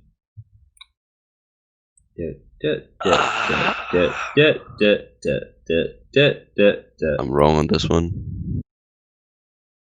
All right, well, 2, 1, 0. Let's see what we've got coming on through here. You've gone with Epicenter 2017, and Twitch have gone with DreamHack Masters Las Vegas. And they were Yikes, right. boys. I was there. About 3 people watched that event live. They used so to fucking Google. Yeah, I was there too, so I remember. I was so dead that event. I was All in school right. back then. 2017, yeah. You're a kid. What was the result of? Half the question is missing. That's all right. I know what the question was. Yeah. What was the result of the football match that was played in Cologne between VP and SK Gaming? Did VP win? Did SK win? Or was it a draw? This was casted by none other than Matt Sedicus Trivet and Joe, don't call me Joe, Miller. I didn't even know they played a match. It was on Twitch and everything, man. It was on Twitch. It was kind of a big It had deal. like 30k viewers or something. Yeah. So you've gone with a draw. Twitch chat's gone with SK win, and the correct answer is SK did win. Yes, the Brazilians they got it done. It's all falling apart. It's all To falling be honest, apart. they had like a German semi-professional or like Yeah. former professional player playing for them. Yeah, Absolute they did cheat a cheaters. little bit. There was a little bit of cheating going on there, but that's fine. Question number 5 coming out thick and hot here. What team did COG mess up the defuse on Mirage against? Was it Red Reserve, Splice, or Tempo Storm? This was at DreamHack Valencia in 2017, I want to say. It was. Yeah. It was So either this Valencia one, or Sevilla. this one here was an interesting round that I think kept production there until about 2 a.m. in the morning. So they were very thankful for this one, this little blunder here from FNS and Co. And the answers are coming in now. Twitch chat, I've gone with Red Reserve. And you didn't give us an answer. Yeah, Oh, no, you did. You had Red Reserve as well. Oh, okay. okay. I've got your little face covering it. Sorry, that's why I missed Oh, it. Let me sorry. move that out of the way. So Red Reserve, that's the correct answer. All right, well, I guess Twitch chat are winning right now. So far, not so real. good. Let's get into question number 6, I think it was. Which one of these Danish teams wasn't at the first CSGO major? Was it Faculty, Western Wolves, or Copenhagen Wolves? You should get this one. Yeah. What the hell, bro? I was in school. You yet. should get this I one. played League of Legends at this This point. was 2013. It was at DreamHack Winter Jönköping. There was a team with Cadian and the Swedish guy Robin with 2 eyes, and they came beat through the you guys? BYOC. They beat us on The guy Nuke. with 2 eyes, is that something unusual? Well, no, no, like the two like ROB double, Like double letters, I. not 2 eyes in his phone. Yeah. So Twitch chat and yourself have gone with Western Wolves. Is it correct, ladies and gentlemen? It is correct. That one, There you boys. go. Oh, I can't believe you just stabbed. Holy shit. All right. How many more questions we got, Striker? Or Prof? I think Prof, right? The question. four Four more more, questions? All right, so this should be the number next 7. ones are harder to Google. I figured out a way to make them harder to Google. So Okay. Question number 7 coming out thick and hot right here. Pitta and Threat played for one of the following 3 teams. Which one has neither of them played for? Oh, I like this. So like okay. each one played for one. Yeah, With, yeah. like different ones. So COG, Acer, or Flipside? Oh dear. Oh dear. Oh, this is gonna be a hard one, boys. You've really kind of cucked them here a bit, haven't you, Prof? You've made it real difficult. So this one here, I don't think Twitch chat are going to get right. Maybe they I will. think They they are. are getting it They right. are Just getting like it right. by the eye test. All right. Yeah. So Flipside, you've both gone Twitch chat, and Bubzkji's both gone Flipside, and the correct answer is Flipside. So Acer was one of the early teams that Threat was playing in, right? Within the Yeah. CSGO days. I was with Crystal, I think. Yeah. And Winton, right? Wenson was there, yeah. And Pizza coached COG as well, right? Yeah, and that he played for them later when Yeah. someone left. There. Something didn't work out. All right, question number 8. Here we go. Oh. Who is not a 2-time major MVP winner? Olaf Meister, Well, why is that Device, or Cold Zero? Why is there a picture of Nico? This is to He's none of confuse them. you, maybe. This one That's should an be easy easy. one. Surely people can get this one. Surely. Please stop saying that. You're making me nervous. Surely. 5, 4, 3, Although, 2, 1. What happened, Lucas? Twitch chat went for Olafmeister. You've gone for Cold Zero. The correct answer is, drumroll please, Olafmeister. I feel like Twitch chat here, they're kind of nailing this one. I really feel like they're cheating. Well, they could be. It could. They I mean, probably there are only 2 people who are 2-time major MVPs, so it's not something that's that hard to remember as long as you know. They're just bullying Bubzkji now. Here. Question like, 9. For not knowing things. Question Exactly. number 9. I mean, he already said MVPs don't matter, so. The Okay. original North Academy team was Gil, Acor, And Mertz, Lome, and Sanden, Cycron, Glace. Which one was it, ladies and gentlemen, boys and girls? Get your votes in now. It's a 12 crow. seconds remaining. Bullshit. Oh shit, he's just That was very Fuck, Who I Wants just to said Be a it, boys. Millionaire from you, Sponge. I just what? It was very Who Wants to Be a Millionaire from you, Yeah. Sponge. Like the way you read it out I- and like the question. I spent a lot of time with Henry, so he likes to get the Oh, fuck. acting going. I tried to make the Glaze. Twitch chat. Twitch chat and Bubzkji both going for Glace here. The correct answer will be Glace. And now, well, with the last question coming up next, it's impossible for Bubzkji to catch up here. But he can still see if he can get 7 out of 10 correct. So last question number 10 coming through now. Twitch chat have really turned this one around. In Simple's 1v2 no-scope highlight on Cash against fnatic, he goes Crims and Flusher, Dennis, or JW. Honestly, he drops Twitch up to chat heaven. is fucking OP. Maybe we just have some. Well, I guess if you There's watch no way, HLTV, yeah, those early ones, there's no way they Googled it and must Yeah, they like just must how know it. does the Twitch chat get this right every time? Like they get 10 out of 10, didn't they? these guys are hardcore fans, you know. I mean, you These have are to remember that hardcore fans. Yeah, they're not. there's hardcore like fans. 100 people. A There's like for 100 people Flusher there, so from Twitch chat, and B. It's No, the Twitch opposite. chat was you were A. Yes, A for Bubzkji and B for Twitch chat, and Twitch chat they were correct. So it was Dennis, and well, I guess unfortunately, the people at home are smarter than you. How do you feel? The show's gonna end soon, right? Yeah. Okay. Yeah, just yeah. wanted You've, to know. you've only got to. We've only got to do a bit of fantasy, mate. Or we can, if you don't want to hang around Fantasy, with no, fantasy, I can we do can. the fantasy. All I'm right, a god well- of fantasy. All right. We're Well, always doing it in the team. I can't press the buttons here, Lucas. So you're going to have to move us across to the fantasy wipe, and we're going to get it set up now. All right? You ready? Just a sec. My buttons are broken. I can't help it. Just call the intro, man. Let's go to my wildest fantasy Counter-Strike players. Yay!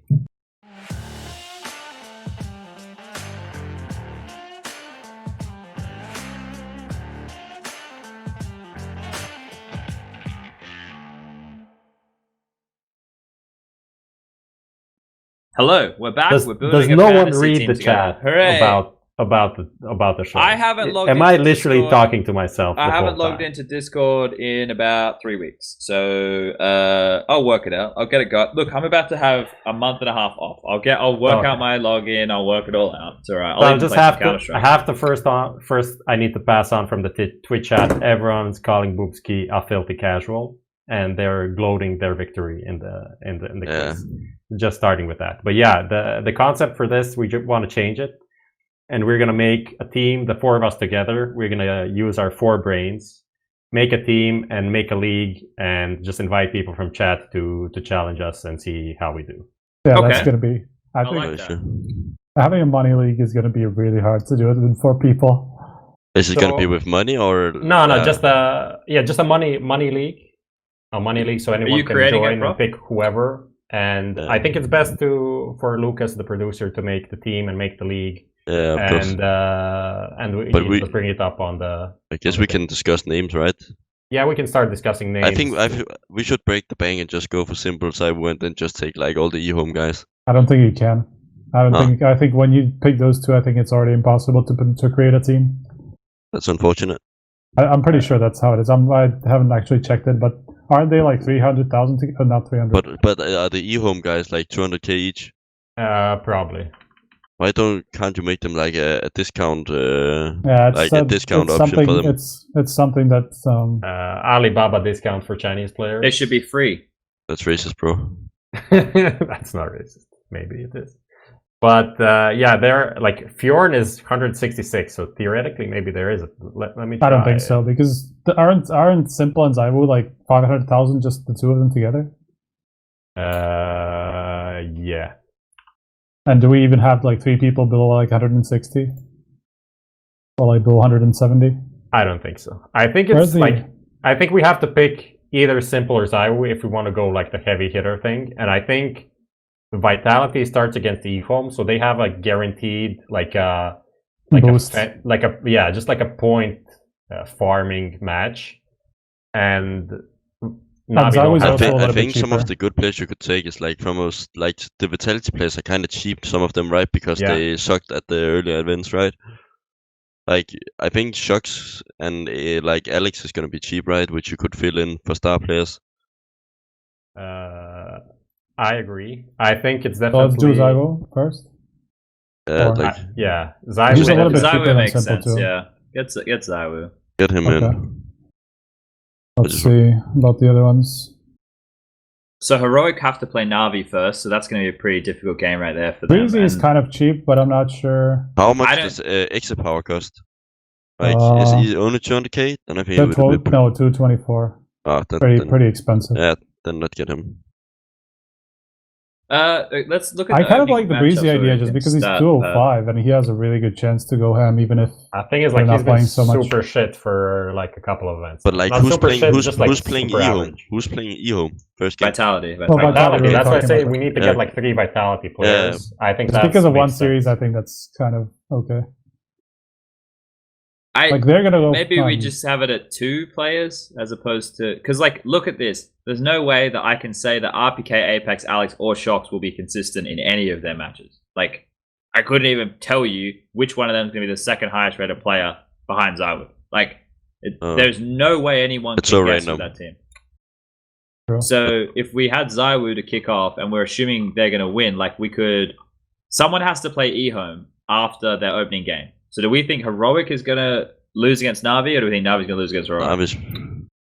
I mean, Na'Vi have been, as far as I know, Na'Vi, since they got rid of Zeus, I think they've been winning their first matches, haven't they? How much does Flaming cost? 7? Is he only 200k, right? 212. Good boys. Can't you like rig the side and give us a bit more money? Then we will surely win the league. So if we got Stown, right, and they lose to Heroic, then Stown is going to bend eHome over and just eat out that asshole, right? But do we want to? Okay, do we want to? That is true, but then he doesn't go to the playoff. I mean, actually, there are 6 teams in the playoffs, so even if he finishes 3rd in the group, he still goes and plays the second team from the other group, right? Which is not that bad in that case. What do you think? Well, I think he's going to perform regardless. I think he's going to perform in their opening, and then I think once they get a chance to destroy eHome, he's going to perform there as well. So I feel like even if they don't make it through, you're going to get your money back from him. Can you guys link where you see the prices of the players? Oh yeah, you can. Wait, let's see. Because I don't. You have to create an account. What? You do even to get into this? Yeah, I'm in it now. Create league. I just create a whatever league. Yeah, just to see the players. Yeah, just to see the players. Yeah, okay. Shouldn't you take like Turok or like Tarek? He's like kind of cheap. That's the thing. Do we think that they're going to do well? Do we think in their group I think that they're like Mouse is going to do really bad because they are so jet lagged, right? Yeah, but I mean they did okay at Summit, and that was like a similar trip. So I feel like. But yeah, now it's double jet lag. Yeah. Depends if they manage to reset in time or not. I mean, if we think Vitality is going to do good, we might as well just take like 3 players from Vitality. What do you say about this? Apex and Shocks and ZywOo, in my opinion, honestly. Do you think Apex is better than Alex? I think he is. And also you can put him like entry fragger, I guess. He gets a lot of entry duels, so maybe that is I think it's suicidal to go for 3 from Vitality. But that's kind of. I'd be okay with adding Shocks. I think he's fairly cheap a good and player who's well. cheap. I think Almazar, like from Force is really good. Almazar, 196. But he's not so cheap, like. Yeah, he's kind of. The thing is, they're also coming from NA. They were just in Dallas for Pro League. For Global Challenge and ESEA MDL finals. So they're also on the road for. Do we want to pick up Shocks then, at least as a second player? I guess he would be the second in line after Zywo, right? Wait, 2 sec. I think I have an idea here. Are you putting something together and trying it out? Yeah, I'm trying to find something out here. Okay.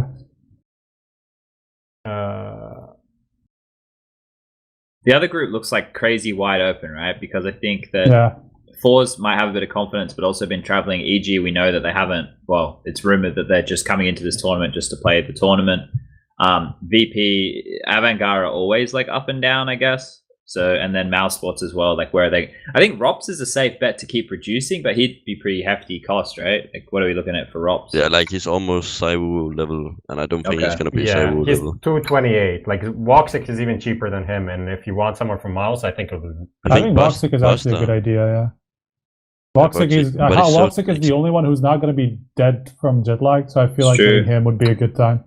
But he's so expensive. 219 is not too bad. But maybe who do we have in the team then? Wait, there's like a really good discount. Or not?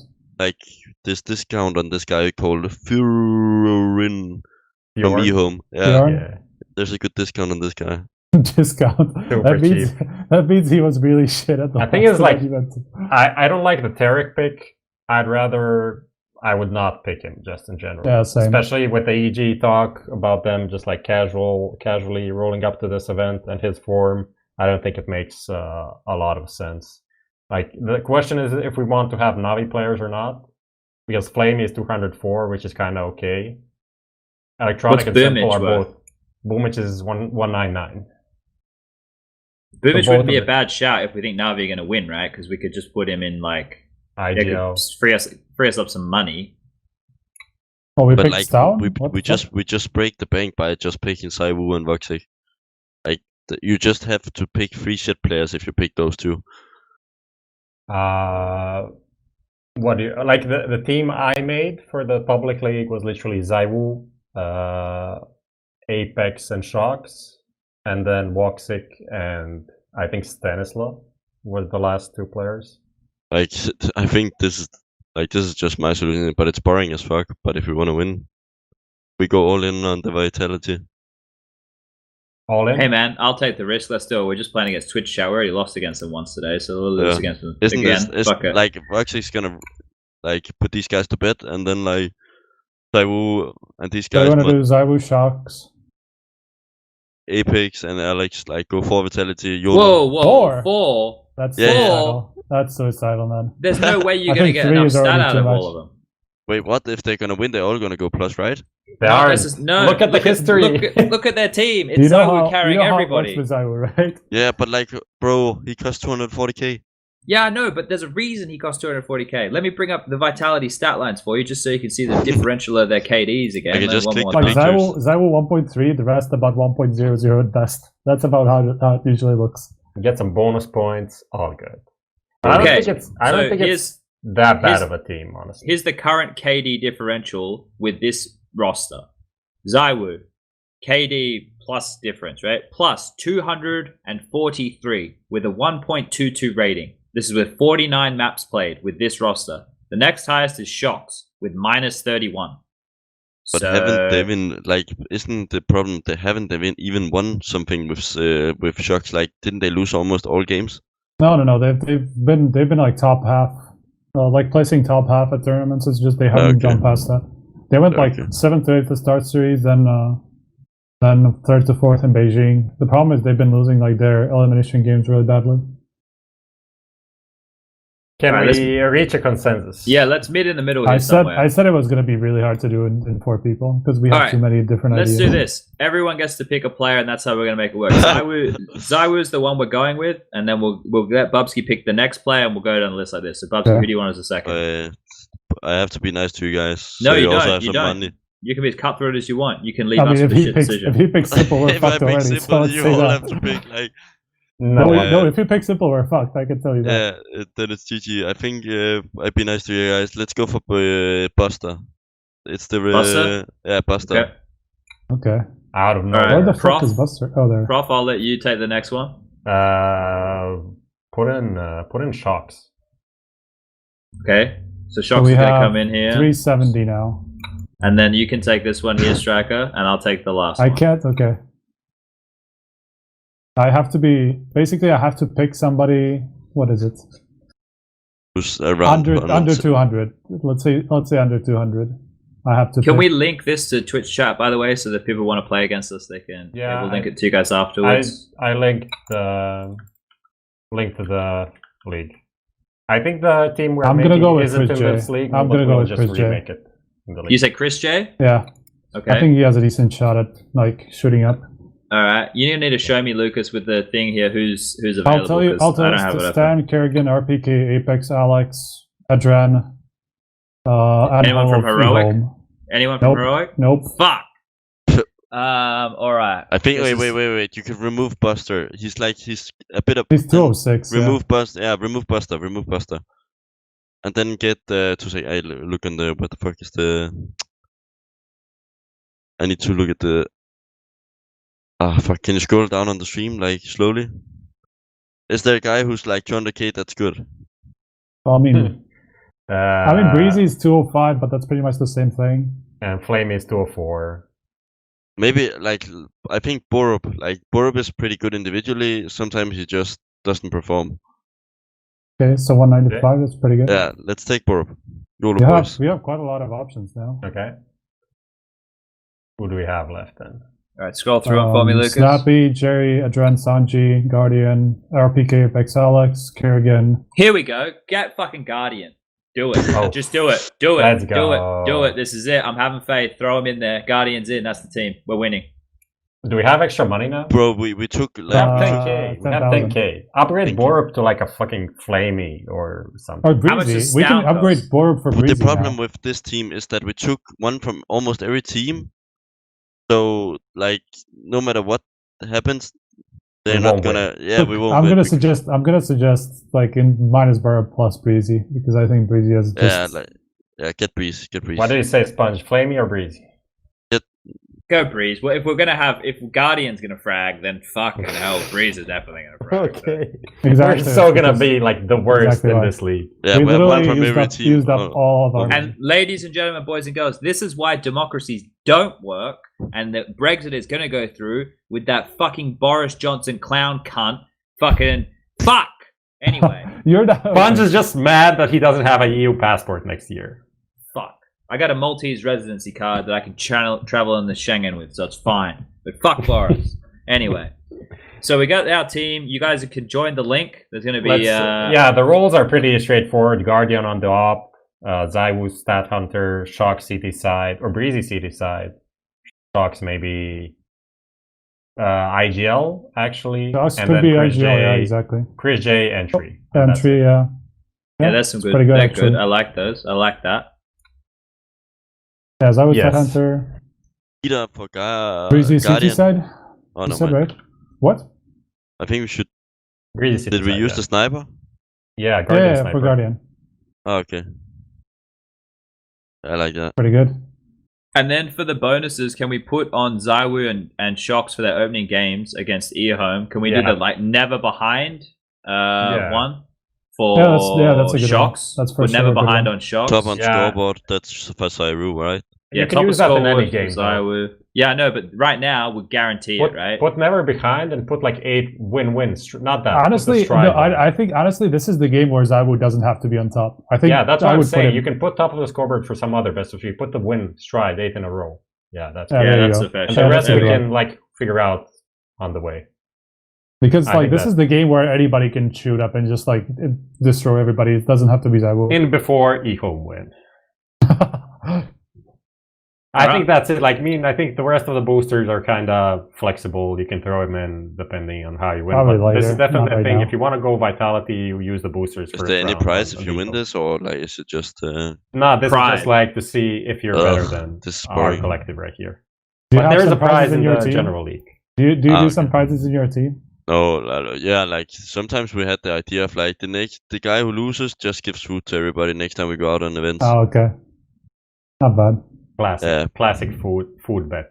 Yeah, not bad. Not bad. All right. So, ladies and gentlemen in chat, you can head over to the link that has already been spammed a few times. You can join. We'll be revisiting this when we have our next show. think we're going to start wrapping this one up because we're over the 2-hour mark. It's been 2 hours and 15 minutes. So I want to say thank you, Bubzkji, for joining us. Did you enjoy yourself? Yeah, it was nice. First time being here. All right. Well, I don't know. The last, right? Martin probably bribed you to be here or something. But thank you for coming on in. No, we thing is we have a hard time getting players to come on the show. I mean, this time was extra hard though. Everybody's like traveling or out and stuff like that. So it's like this it's time. Christmas holidays right now, right? Yeah. Next episode, 23rd, we had like 10 players say they'd come on the next show because they couldn't do this one. So next time we'll have like 15 Then you would people. have like players who have actually achieved anything. And I will be.